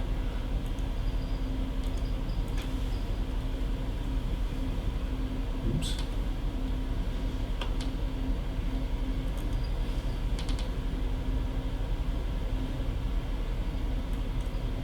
So they also have the plans, so the surveys that were used to compile the property, they have available linked right there. Okay, that's just one example of different things you can have. They use Vision, so they use the Vision property card, but it's the same thing. So that's just one example. You can have your building permits or whatever you choose to have. Is there an incorporation between the building permit software and that, or is that an extra step? Must be Well, done. I don't believe they're using a building permitting software. I'm not sure, I can't remember off the top of my head. But if you're using a permitting software, rather than have you link documents there, I would do the same thing you're doing with your Avatar Oh, that's true. and build a data processor. There's a one-time, again, fee for that. That way, when they're making changes to the permit software, Right. they can run a data processor and update the web with whatever information you want to make available on the web from that. That would be good for us. Yeah, that's The good for you, transfer the station. building permits, yeah. The guy comes in with one of those big trailers, you get the address, Yep. plug it in. Verify it, yep. So back at your site, so that, again, that's, so you can have various documents and links available there. Now I want to do an abutters list, okay? So I select, I'm not sure, is an abutter here a direct abutter, or is there a distance, or does it depend on what you're doing? I think the touches are across the street, right? It's direct, yeah. Okay, so when we're looking for direct abutters, well, I'll just show you this, just, right now it's 100 feet, you put in whatever you want. If I select 100 feet, you'll see that'll do a 100-foot lasso and show me all the parcels, Oh, yeah. okay? Yeah. I'm gonna clear that, and I'm gonna go back to select that parcel. And I want direct abutters. So you could do, 50 feet or 100 feet to make sure you get across the road. The problem with that is you might select a parcel that you shouldn't be getting because you went 100 feet. So our solution to that is use 0, hit select, and it gets you everybody who's a direct abutter. And then for those across the road, you use the add remove tool. I select that one, and I select that one. Oh, perfect. So you notice when I did 100, it also collected this one and this one, and this one. Now it's only selected the ones you should have. I can get a report in seconds. This is my subject parcel and the parcels abutting it. I can also do mailing labels. And I can say I started my mailing label sheet already. I want it to start printing here. And I print my mailing labels. Okay. Now, though, that's what I was talking about earlier, where now I can also export this to Excel. This report, I can export to Excel. Okay. And that's what I was talking about. I can't remember who asked me the question of whether you can export the data. So you could get an Excel file of that report. Okay. But it doesn't, you'll notice, it doesn't, all it has, it doesn't have all the information about the parcel. It's just the parcel number, the address, and the owner's name, which is easily acquired from other places, probably easier than this.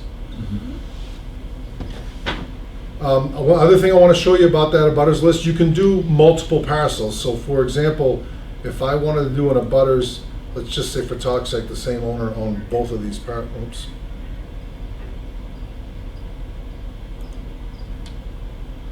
They own both of these parcels, and I want to do an abutter to both parcels, okay? So I use this add remove, I add that parcel. Now if I do an abutter, you'll see it does everybody abutting both of those parcels, okay? So you hit the little, anything to clear it. Yeah, that little trash can just clears what you've selected. By the way, that blue dot, that's just what came up from the selection. If I want to get rid of that blue dot, I can just hit that. And now my ID tool still works. You'll notice as I have my ID tool activated, my I tool, I can just hover over a parcel and get the information. Or I can, of course, select the parcel. Okay. Layers. Well, so let's get into that. So you notice we zoomed out because of the selection we made and all the tax map data turned off. Finding a zoom threshold rather, that it meets everyone's needs is next to impossible. So you'll notice I roll in, they come on. Now maybe someone wants them on even at this scale. There's a layer in here that you can go in and tax map text visible at all scales. If I activate that, those will stay on all the time, regardless of what view I have. Now, of course, if I zoom out, it starts to get pretty convoluted and useless, but that's really the intent of that is on those close scales to make it available even when it might turn off. These are all just layers from your tax maps, your tax map data. There's also all these other layers that have been added. So you already have conservation land in there? Yes, so all of those hand-colored layers that you guys had been doing for years, those are all in here now. So I think conservation was one of those, right? Mm-hmm. So if I turn that on,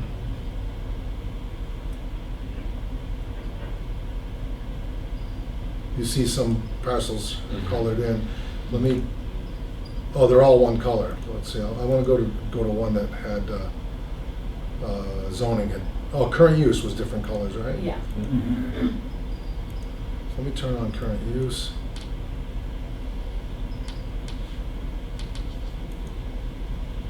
So you see the different, it shows you which colors mean what, okay? Same thing with zoning. Turn that off so we don't get confused. If I turn on your zoning, see you have all the zoning data, and it shows you what colors those are. Further, I want to show you your printing utility has that information. So if I, let's say I'm zoomed in here and I want to print that, down here the print icon, I hit print. Now I can do map only, it's showing me the view of what I'm printing here. I can just do, okay, print that map. And essentially that's going to be just a print of what I'm looking at. No border, no scale, no nothing. I'll show you here. It's just a print of that map. If you want more detail, more of a map with scale and name and all that kind of stuff, you go into here and you can have portrait or landscape. You can do 11 by 17. If you've got a wide format printer, I don't know if one of the departments has that. The staff site supports wide format printing.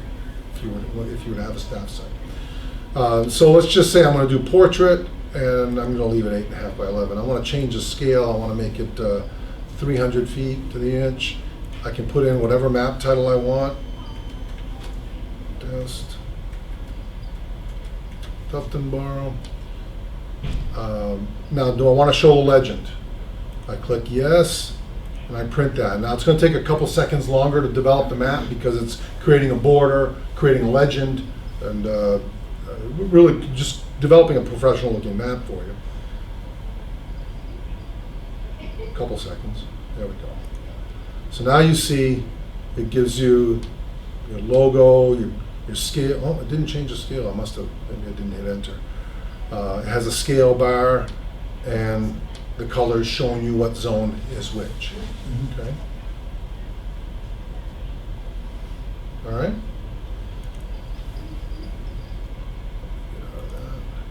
So if you have additional layers you want to add, I encourage you to look at these layers when you're reviewing the site. You may want them displayed differently. Our solution to how we show different things, because one of the challenges you have so many different things you want to show on those layers. We need to do it in a manner that you can tell what it is if you turn them both on.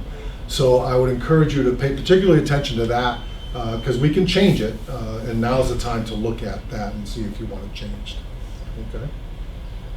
And here is also, if you get that culvert study, provide us those data. That layer will just get added in right here. If you had a staff site, I'm going to go over. Let's see, Molten Borough's already open, and I know they have a staff site. You'll see. I'm going to put on the layers there. When I log in as a staff in Molten Borough, you'll see there's some green additional tools come up, and also, come on now.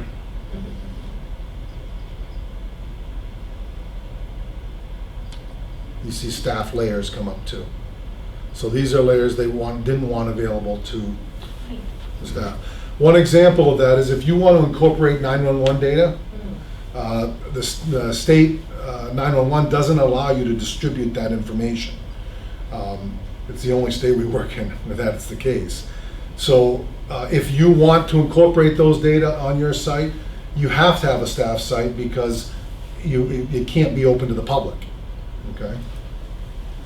But other things are, once if it gets expanded into police using the site, there are certain data the police may want there that they are not allowed legally to share with the public too.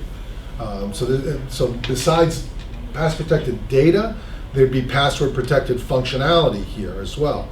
One of the tools is generating link errors.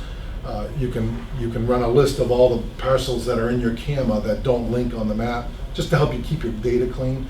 Also, with a staff site, you can buffer features, not just parcels. Right now, you can do an abutters list on parcels. If you have a staff site, so let me just, show you an example of that.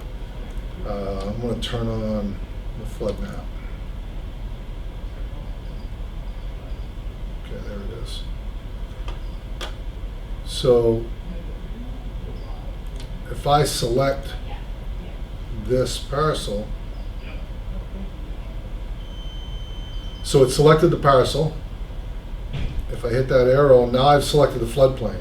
Now I can use that tool to add the other floodplain sections too. And then I can I want everybody that's within the floodplain. Okay? That's a tool that comes with the staff site. So you can buffer features and points, not just parcels. Okay? Let's go back to Tufton Borough. Well, hold on, before I do that, let me log out of Walton Borough before I do something bad. Okay, so various layers, again, review those.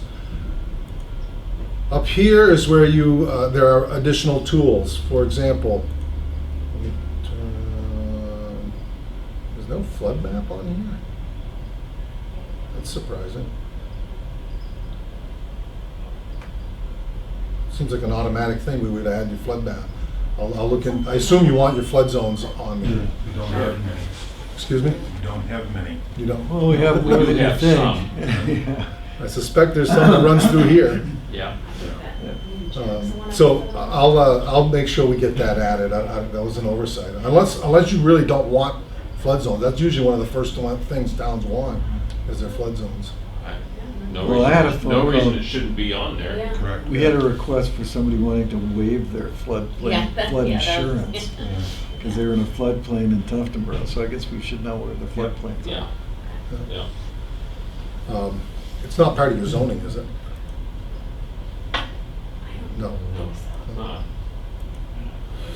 All right, what was I gonna turn that on for? Oh, I was gonna show, well, let's go through these tools.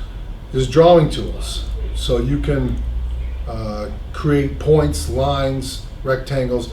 This doesn't save to the site, but it allows you to create your own map that you may want for some reason. So for example, I may wanna say, I wanna do that. I want to make it red. I want to put it right here. Now if you get your, and I'm going to say I want some text. And I'm going to put, let's see, the culverts. You got a broken culvert. And I want to create an arrow, and I want to do that. And now I want to create a PDF, print that, create a PDF, and send it to my road agent. Yeah. I don't know. You were just talking about culverts, that's why I said like that. Yeah.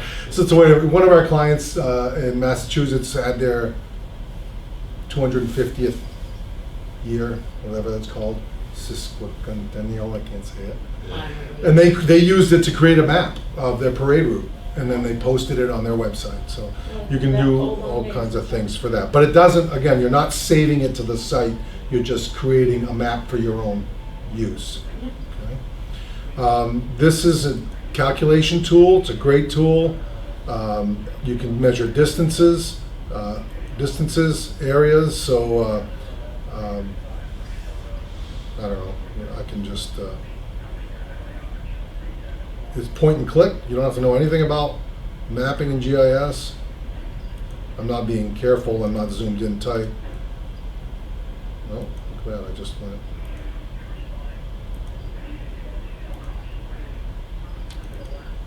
.82 acres in that area. Okay.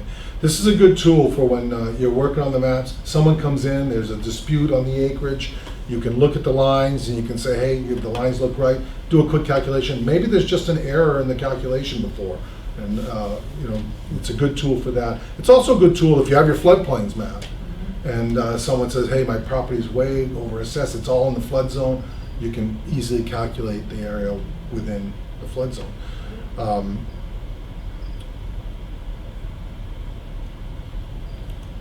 You also have all these, because we're an Esri business partner and this was built on Esri technology, you got access to all this imagery, Esri imagery. Okay. You also have local imagery, which is a little bit of a misnomer. It's actually state imagery. If you had custom flight for your community, then that would be here too, but not a lot of communities do that. This is the state imagery that I can turn on.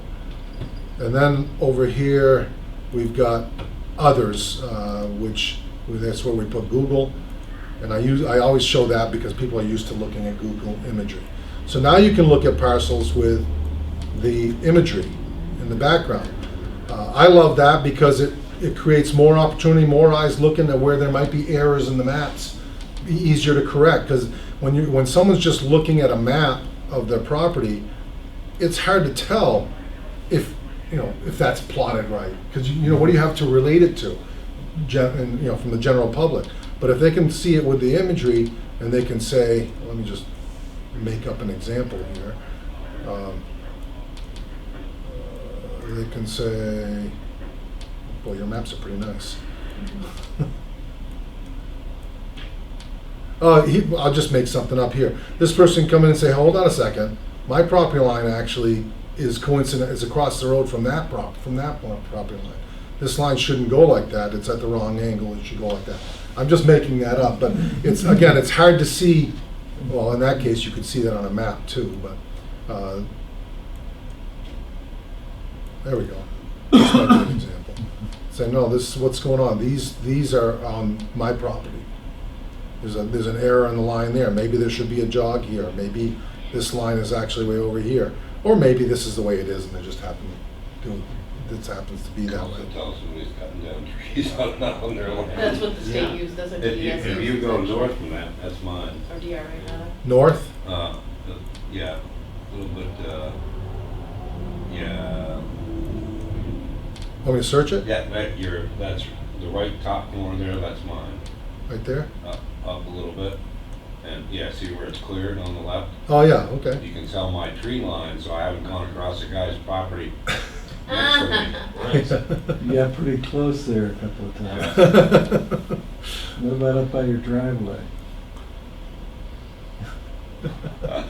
Well, anyways, it's a great tool for that purpose, is to more eyes looking at it, and to me that's always better because more opportunity for correction. And remember, as part of your ongoing maintenance, assuming we're fortunate enough to continue to do that for you, it's not just processing your deeds and plans. We will also review problems and questions that come up. It's part of your service. So if a landowner comes in with a problem or a question, or I think there's an issue there, you can review it and try to figure it out, or you can just forward it to us and have us take a look at the documentation and try to resolve the problem. Okay? But this is also a good way of saying that area calculation tool, and someone can say, yeah, those lines look right, but the acreage is wrong. Well, you can do a quick calculate, and maybe it is wrong, but you can use that calculation tool and quickly go around and say, well, if you think the lines are right, then the acreage is 1.4. I didn't do it carefully. Comes to 1.4, which is what we've got. Okay. It's a good example of whenever there's a mapping question or problem, the first question should always be, are the lines right, not is the acreage right. Of course, if there's a survey, then that's pretty easy, right? Get the survey and we'll get it right. Areas of interest. I'm not sure if there are any in here right now. There are. So the basin. These are just bookmarks saying, I want to go to the basin, I just go quickly, I go to that. I want to go to town hall, quickly I go to that. They're just bookmarks of the area. You can have as many areas of interest as you want. You can just let us know. Share tool. This is a great tool because I showed you how you can print a map and a PDF and you can send it to someone. But this you're actually sharing the live site. So let's just say I turned on the wetlands map. Is there anything there?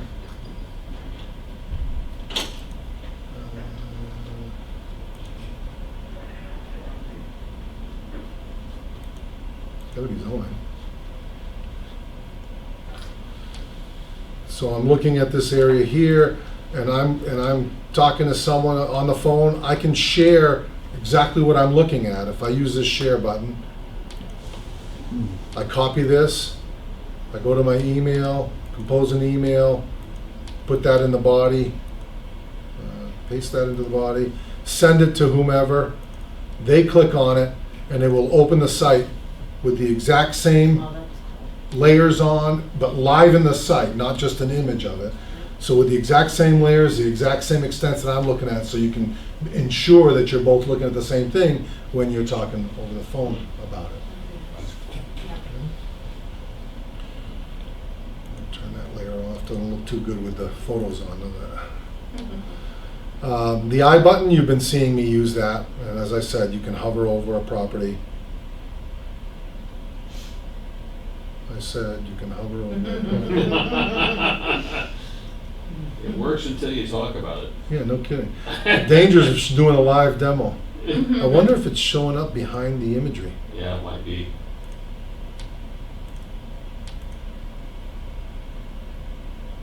No. Showing up on. For crying out loud, I was just doing it. Yeah. Oh, it did. Personal details fail. Yeah, what the hell does that mean? Resolved in a few minutes. Please call Access GIS. Oh, great. Thank you very much. Programmers are inevitable. tweaking. Yeah, no kidding. It's like, oh yeah, Franco's doing a demo, we're gonna. Let's see if we can mess him up. They don't like it when I come back to the office after one of these events. So that's gonna remain our website address for this, the Access GIS? Yeah, and typically what happens is on your municipal site, you'll put links to it, because no one's gonna find it. It'll go right to it, yeah. So you put links on different pages on your municipal, on your home page, on the assessor's page, and your conservation page. I haven't been to your site, so I don't know what it We looks like. currently have a button for assessment data, so we'll just put your info into that Yep. instead. Yep. Well, it's coming back now.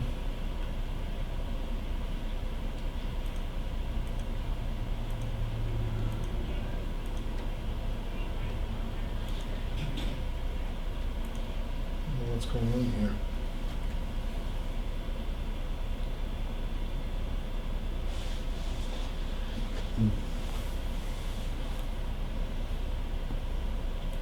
Better be fixed in a few minutes. The boss is watching.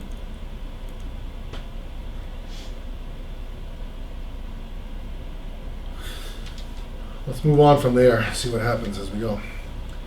I showed you the trash, so this is just, zoom in and zoom out. Yeah, shut up. Zoom to my location. I'm not sure how well this will work here when you're sitting on a laptop, but you click on it and it zooms you. Are we here? I don't know how close we are. No. But, whoops, sorry. The real value of that is this runs on your remote device, on your tablet or your phone.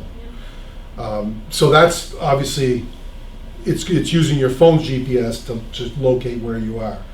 So that's where the real value is. That tool, it doesn't have a lot of value when you're sitting The at a utility companies computer. love that. They asked me when we were getting this. Yeah. I don't think we're there, though. Yeah, I know. Well, you never know where you're going to end up because of how your connection and where it thinks it is and where it's going through and what you're connected through. I don't know if you're using a tower or are you connected through a line. Usually we're a lot closer than this though. This brings you out to your full extent. This just goes to your previous view and brings you back to the last view you were on. You can zoom in by creating a square. Everybody's probably familiar with doing that. Okay. That just activates panning the map. You notice that when I have the information button, I can also pan the map, but that just, if you need to activate panning. Let's zoom to extent. Let's go into, this is Street View. I don't know if there's Street View here, but let's try it.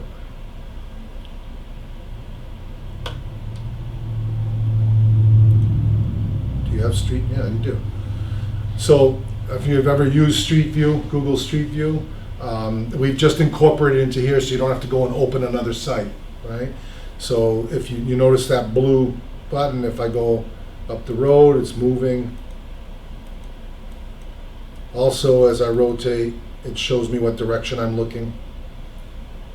It's Street View if you've ever used it. It's just same thing. It just brings it in and grounds you into your site.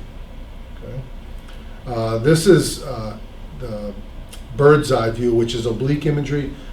Not likely there's any here, to be honest with you. That's usually more urban areas has that where you can view properties at an angle and you can go around them and things like that. And you'll see them more so in urban areas than in more rural areas. And there's none here. I showed you the printing. Down here, you've noticed as I move around, it's showing your coordinates.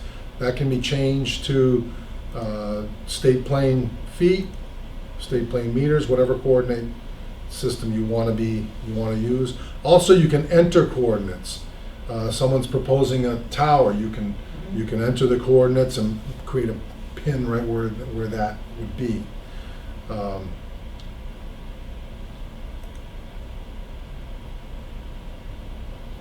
You saw I got into the staff site in Molten Borough using that tool. You don't have a staff site right now. By the way, a staff site, there's a one-time fee. There's no ongoing extra cost for a staff site. The one-time fee is $950 for that. Feedback.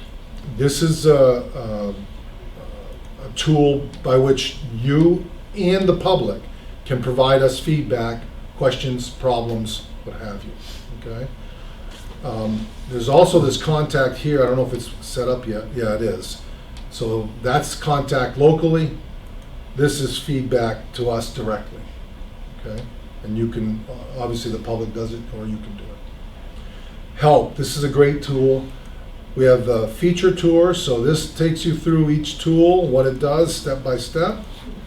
Okay, but also there's documentation.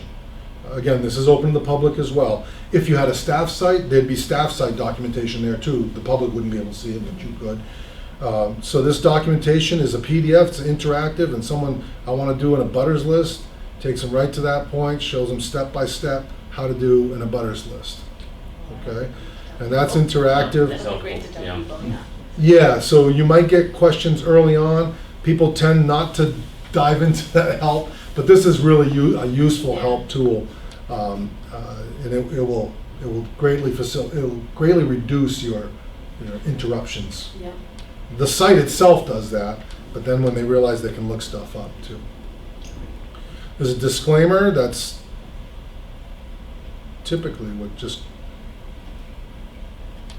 that's probably the same disclaimer that's on your maps or something. I'm not sure, but we can modify that to do whatever you want to do. And They then did ask for some kind of things saying they're not surveyed and stuff. yeah, okay. And about that's just a link to us and whatever. Okay. So I very quickly went through all the tools, and certainly if you have any questions, I've held you up long enough probably, but as you're using it, as you're investigating, as you're trying different things, you can call at any time, get support, or again, as I said, please pay particular attention to your current use and your zoning layers and see that it's what you're expecting out of those, because we can make those changes to what makes sense for you. So it's still showing the Dearborn house. How long's that been gone? 2 years. Yeah.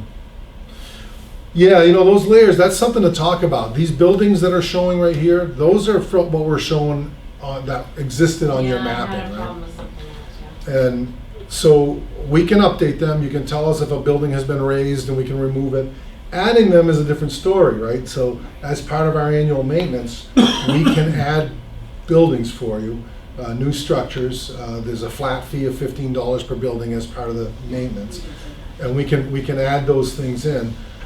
If you don't have a lot of confidence in your building layer as it stands today, we won't get rid of it entirely, but you may want to turn it off so that the public isn't seeing, hey, wait, you're going to start getting calls, that building's wrong, this building's wrong, things like that. It may not be of great value to you, especially recognizing you've got access to imagery that shows you the buildings, at least. By the way, let me show you one thing I just glossed over. I can't do it on Google, but because we're a business partner with Esri, on the Esri imagery, you can also see the date of the imagery by hand. So that was taken in Year ago. a year ago.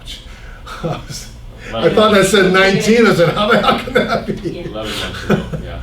Yeah, so As it stands, when somebody applies for a building permit to put an addition on their house, is that addition going to be reflected in the building outline? if you provide it to us, $15. it's $15 per building to edit those buildings. Okay? So it's not something that happens annually with all the other changes that are going on? Well, that's how it would happen, is with the changes that Karen sends to us. Okay. But it's not, but the buildings are an additional cost to the regular The maintenance. drawing them on the map, like the physical drawing. I wonder how the selectmen feel about taking the building layer off, because I know, unless somebody requests it, because I know there are discrepancies. I don't know if you have an opinion on that. How many complaints have we had with the existing maps with buildings? Because this is all came from the old maps. That's a Been good there point, forever, yeah. okay? And people say things sometimes, but yeah, I Yeah. know, or that's not the shape of it, or. Yep. Yeah, but I think one big difference is people are gonna be able to see them and see this. Yeah, yeah. And that's, so you're gonna see those discrepancies. Yeah. That's good in a way. It'll tend to get it cleaned up faster. Well, that's true, and I could take note of it. Okay, Yeah. okay. I would leave them. People are used to looking at them, people that look at the tax maps, and it's information that's in the system. If it's wrong, give us a steer toward Yep. getting it corrected. Okay.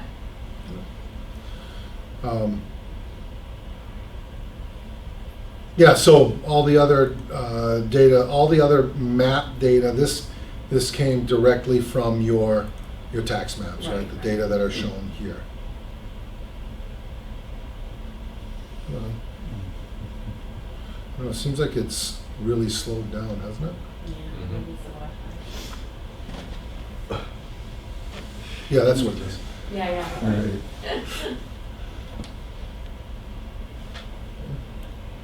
So we've got, Now, we have a number of paper roads on there, and it may make sense to differentiate them. You know what I'm talking about? No, I don't. A paper road is a road that has been platted, but has Yeah. never been never been built. built. Can you give me an example of one, so we can go through it? Is one, if you go south of where you are now, Yeah, go south. on Middle It Road. might be easier to find, do you know a landowner nearby? Well, it's near the general store, right? Or you're thinking It- further down? It's, yeah, no, it's further down in the general Yeah, store. So, I'm thinking of the road that, It's Polly Hodges, or Polly Lane, I think is the name of the Near road. Federal Corner. no, No. it's down beyond, where you go to Federal Corner, there's that new subdivision going back in that's. Has that been plotted though? Yeah, a long time ago, and it's Okay. just been, so, Is Yeah, Hodges off Road. of yeah, Curtis Road? try 10 Federal Corner, that's a good place to Yeah. start. Or 16. Yeah, that's whatever. 16. Yeah, 16, whatever.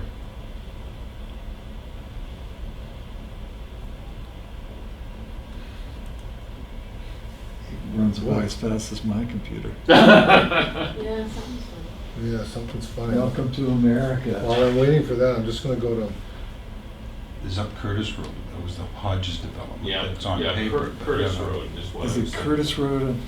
Yeah. Yeah.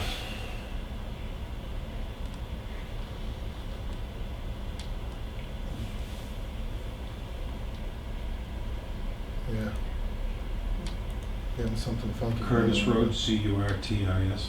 Yeah, but the database isn't Yeah, let increasing. me, something's, Yeah, yeah, so- I'm glad this is, I'm glad I'm All right. demoing, Well, if you pan on down Middle Road, everything's frozen up. not- All right, well, we'll look at that. Yeah. We gotta keep moving here. yep, Yeah, we may want to designate development roads that are not built differently. Yeah, and they Right. they aren't designated differently on your maps right now? mhm. They are? Some are, some No, aren't. yeah, some are, some aren't. Yeah. Okay. And then we Well- got class 6 roads. I think those should be designated differently. Yes. And camp roads, we have all kinds of different roads. Franco, we have a list of like how roads are categorized currently. Is there a way to incorporate that? Yeah, so, well, there's different ways of doing it, of course. We can actually label them, so you can label, if it's a paper street, label it a paper street. We could close them off from the public road. Of course, that would create a parcel, so you'll end up with a link error all the time. But, you know, there's different ways of addressing those things, and maybe labeling them is the way to do it. And is that something Karen can do, or is that something that has to go through your operation? It would have to go through us, but we'll do it as part of your maintenance. It's not gonna cost you anything. If you can give us the information, we'll take care of it. But yeah, any changes to the maps themselves need to go through us or someone like us. The changes to the attribute information, the ownership and the things like that, you know, I apologize, something's going on here. So if you get a subdivision approval passed on to you, you'll update the map, label the road correctly, Yep, and then when the Yeah. road's approved, then we'll do it all over again and approve it as either a Yes. private road or a. so the question there is, if you're sending us data throughout the year, which is what we prefer, do you want us Okay. to update the web throughout the year as well? Or do you want us to just process the data until April 1 and then update the web with April 1 data? Does it make any difference to you? Which No. way you do that? Makes no difference to us. So But some what's- towns definitely want their site current to April 1 and left that way until the next year when the data are approved, you know, the new values, et cetera, are approved. But that's entirely up to you. No, I shouldn't say most of them, it's all over the place. Some towns, we update it as we go. I guess my thought is keep it as current as possible. Yeah, I guess the only, I mean, I'm just thinking of an issue off the top of my head, is if, let's say you had 50 acres in current use, and you went through the subdivision process, it's not coming out of current use until the lot's sold. I That's mean, they right. made that law. Yeah. So now, is this a different coloration for one development or housing project versus another, which was on, let's say, current use land? Yeah. But I think you wind up with that problem even if you wait till April 1st, right? Because if you have a subdivision approval and they haven't sold anything, Right. when you do the update the next year, you've got the same issue. It's gonna be the subdivision's gonna be there, Right, and it's gonna be colored based on its current use that it still Right. is. Well, in right. the old days, when it was this major effort to get the April 1st piece done every year, it makes sense, particularly if you're talking about paper maps, that you wouldn't keep updating them all the time. The technology allows you to do it contemporaneously, and Yeah. I don't, Having it in there throughout the year, one other advantage to it is that your other boards, your Conservation Commission and things like that, if they're dealing with other parcels nearby, they can see that something's been, they may know because of the, Right. nature of the small town, but over time, they may see that something has been approved there, even though if, Or just changing land ownership. Yeah. You know, somebody might Yeah. purchase so a it piece. may be, Yeah. worthwhile just going and updating the website every time you have changes. Now, normally what'll happen is we get changes throughout the year, we'll make the changes and we'll send you preliminary PDFs for your review to make sure you're good with what was done. And then, once they're okay, we can update the web, or we can do it all at once, because we can always replace it later too. So rather than at the end of the year, send you the PDF to review all of them, anytime there's a change, and maybe only one map, we'll send it to you. That way it's manageable. And you get a, a list of the changes. That sounds great. Yeah. Okay. Okay? Mhm. I gotta get out of this as fast as possible before another red thing comes out. This is driving me nuts. What else that? Well, at least we're not live yet. Yeah, so good. Thanks a lot for doing that. Great. No problem. We'll Thank you have for the lots more opportunity. questions once we look Yeah. at it.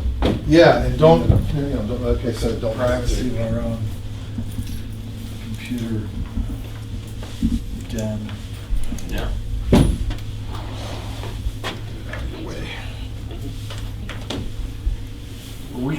We'll go over this at the town office. We can't pull it down on our home computers at this point. Yeah, you can. Yeah, as long as you have the password. Yep, Oh, we need I'll the get you set up password. if you'd like. You can do it from Paris if you'd like. yep. That would be nice. All right. You wanna Off play with to it at home? I Paris. can send you a link, get this sent up with a link. Yeah, that'd be good. Okay. That would be good. All right. Thanks for coming in. Thank you. Thank you. I'm sure we'll see you again. I guess we'll get to Clay Gallagher finally. I got Is this yours? a meeting. No, it's not. So hopefully we aren't Is gonna this be yours? forever. Yes, I can be very sure. Good. I drive.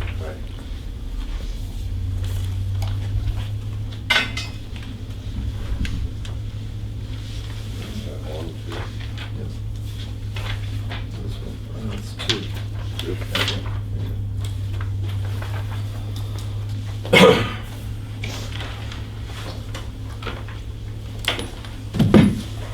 Played with this, I'm gonna go over it a couple different ways, and I think the best way to do it is to do the labor line first. So, just you don't want to review the pages real quick. You should have your summary the way that she presented it for you. The first page is the labor, we'll get into that discussion. The second is the new pay scale. And the third and fourth page is the line items for the transfer station budget. And then the last page is the buildings, heat, electric, and maintenance. Excuse me, Clay, do you have another copy of that? Oh, I'm sorry. No, it's okay, I just didn't get one of those. Thank you.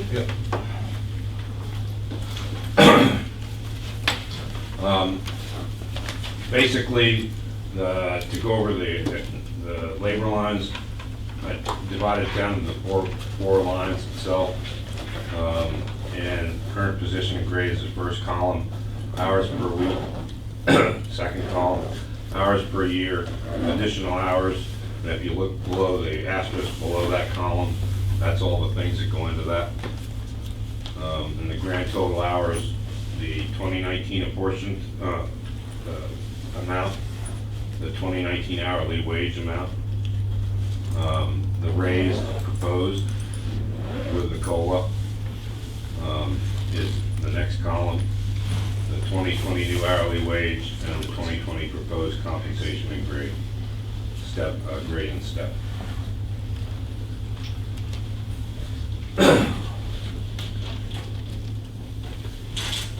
So if you looked at the major things that come out is under 2019 portion was 144,076. The 2020 proposed, the budget that I'm proposing is 149,641.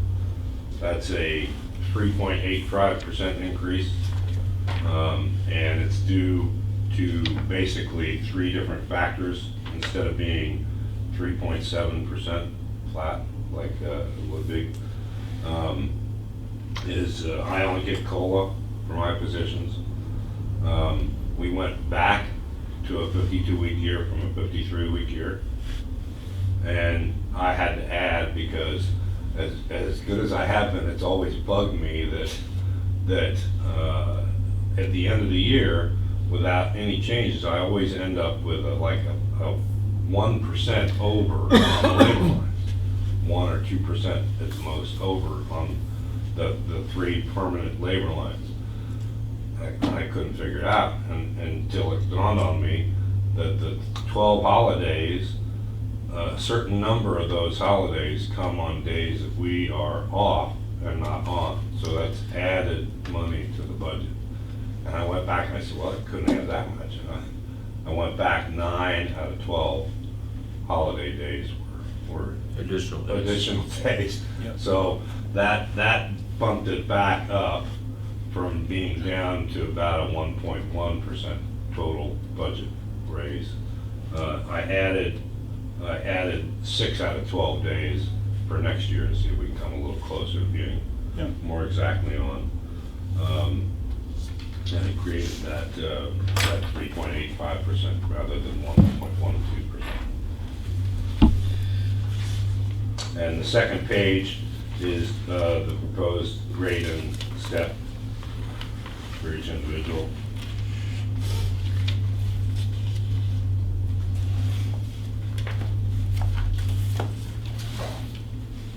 Any questions on the?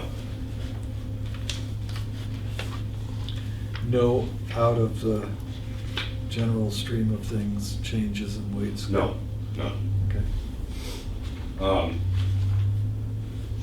I view it as my job is still to try to make the most efficient, most cost-effective way of doing the operation. And that's- So you're showing that's a my total proposal. increase of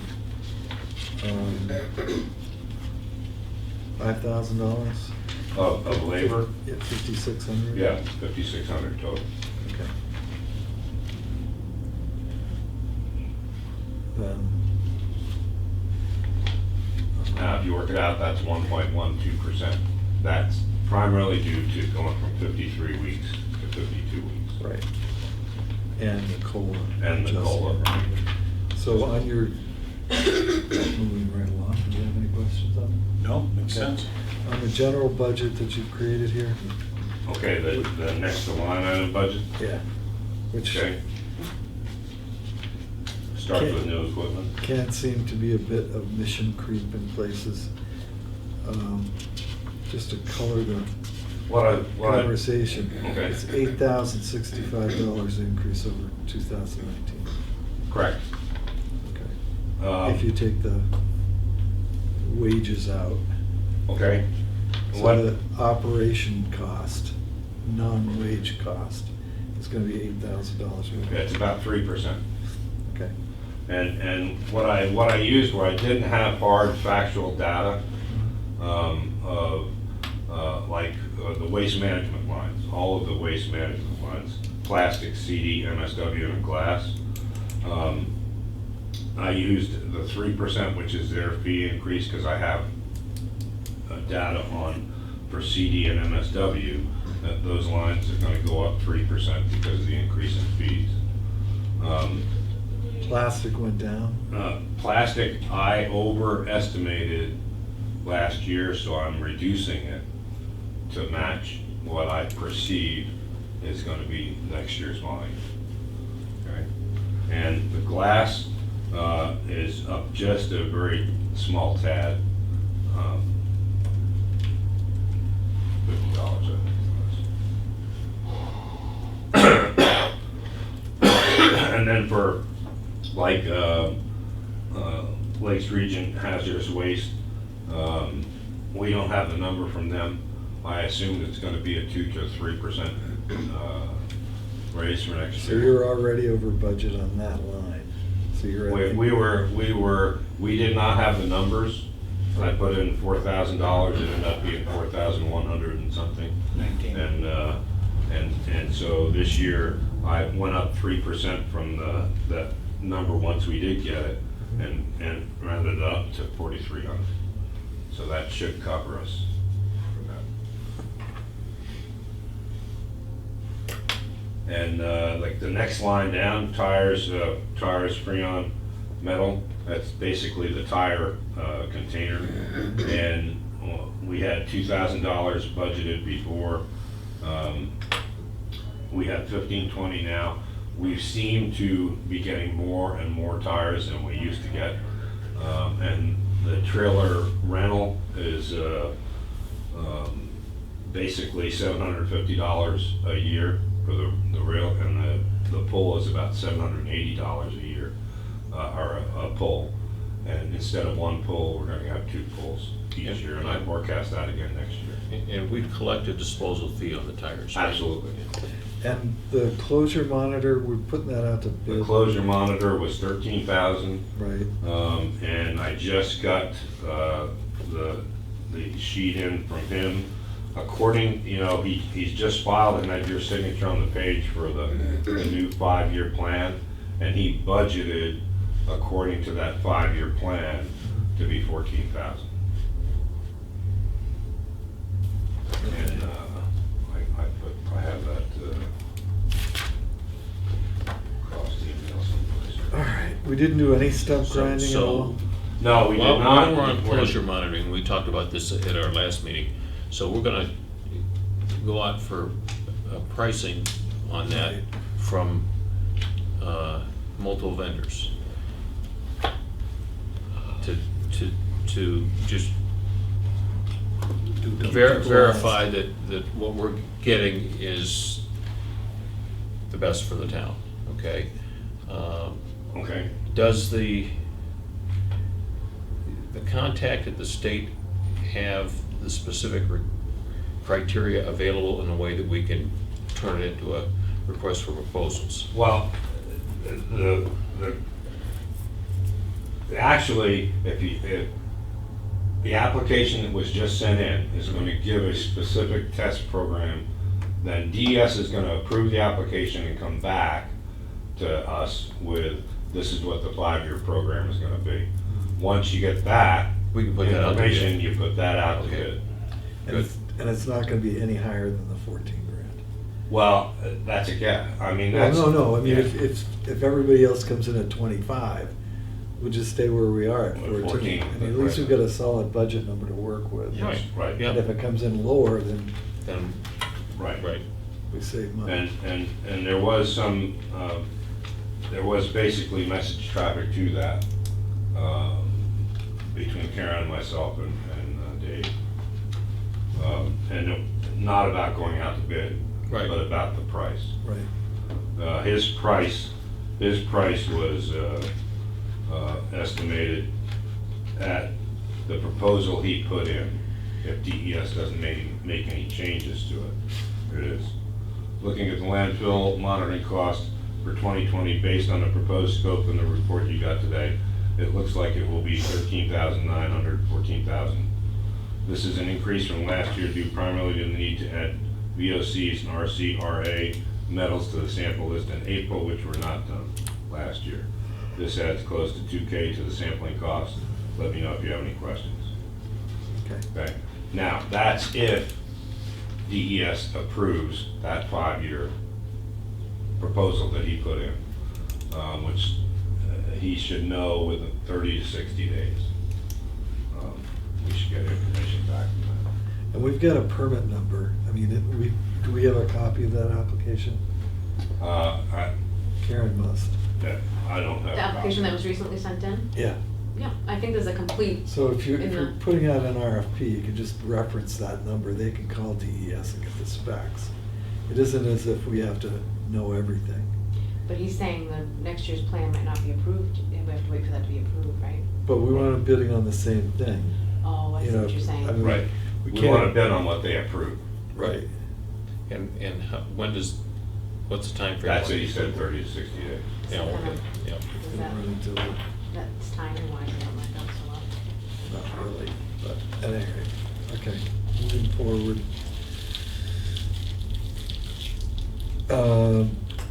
As I mentioned, you didn't do any brush stump grinding? Yes, we've been, we just made an agreement with a local, Lance Williams. He's going to pull our brush. We put 2 logs up at the top of the hill. We started to push the brush into piles where he can come up with his cherry picker and pull it. It's the easiest course of remedy. We don't want to do burn. We don't want to do, there's just too much liability associated with that. and we've groomed the hill as much as we can. We're gonna, you know, smooth it out, and we'll collect the brush at the top and then ship it out and have them Okay. take care of it off-site. He's quite a bit lower than I know Absolutely. other truckers. Right. The Yeah, lowest- you had mentioned something about $900. Oh, yes, that's the lowest I could find for Right, so we got a place in Wolfboro. Now, it may be, I may be underestimated there. You know, I only put down for 4 trips. I may come back and ask prior to us being totally done with this, if that number bumps up a little bit. Now, as soon as we get, if we get that chipper from the town fixed and operating, you know, then we can go back to doing it ourselves and then being in. There's only one problem with chips that I have, and I've changed my mind on that. You don't know what's going in, you don't know what's coming out. No, it's, this summer, there probably were 20 instances where on my pager, I heard about a chip pile or a bark mulch pile, spontaneous combustion burning into flame. It was like when I was a kid, we had 2 or 3 barns in the area that burned because of the hay, spontaneous combustion. And those are just difficult to put out because they have to be pulled apart with heavy equipment, and the water. There's no market for chips right now anyway, so, No, not really. No. Mulch, yes, chips, Yeah. no. anyway, okay. Let's try it your way. Okay. Um, No. What's, I don't see any major, you think fuel costs are going up? Yes, now I added the fuel, added to the fuel, I would like to change the title of the line to fuel and propane, because I'm gonna be responsible for the generator propane tanks, refilling them and doing that, so. So that's um, heating fuel and propane? No, it's off-road diesel fuel. Okay, now And, you got vehicle fuel in the next line down, how are they different? vehicle, the fuel shouldn't be there, it should be vehicle maintenance, Okay, so okay? you need to get with Diane about, Yeah, Editing. she told me before that she didn't want to change the name of the line because then it wouldn't come out in the 5-year, oh, yeah, yeah. Not based on number? I don't know what she said. Well, we can look at that. But if it's possible, I'd like the fuel and propane line, and we do use that quite a bit more, especially using the pusher box. We're using more fuel in the backhoe. And so I bumped that up, I believe it was $500 total. Yep. Um, And the maintenance, you bumped up $500 as well, are you seeing, Yes. you've only Just spent, because of the age of the machines, and every time they get into something, it's, are you expecting that you're gonna spend more this year? Because you've only spent $1,400. oh, yeah, we're gonna, Friday, we're gonna hopefully not blow through the total fuel maintenance and equipment. Everything, all 3 balers and 2 compactors, Bobcat and the backhoe are all getting their annual service Friday. Okay. And This coming Friday. you've bumped mowing up by $150? Yes. Expecting to mow more? Yeah, we let that constant, and the charge for doing that has gone up a little bit each year. And I don't know if Bill is gonna do it next year or not.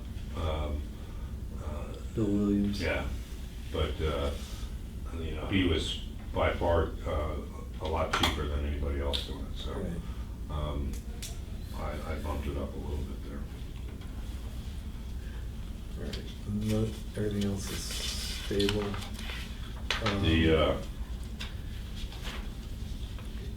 You haven't spent enough on safety equipment, but you're going to, Yes.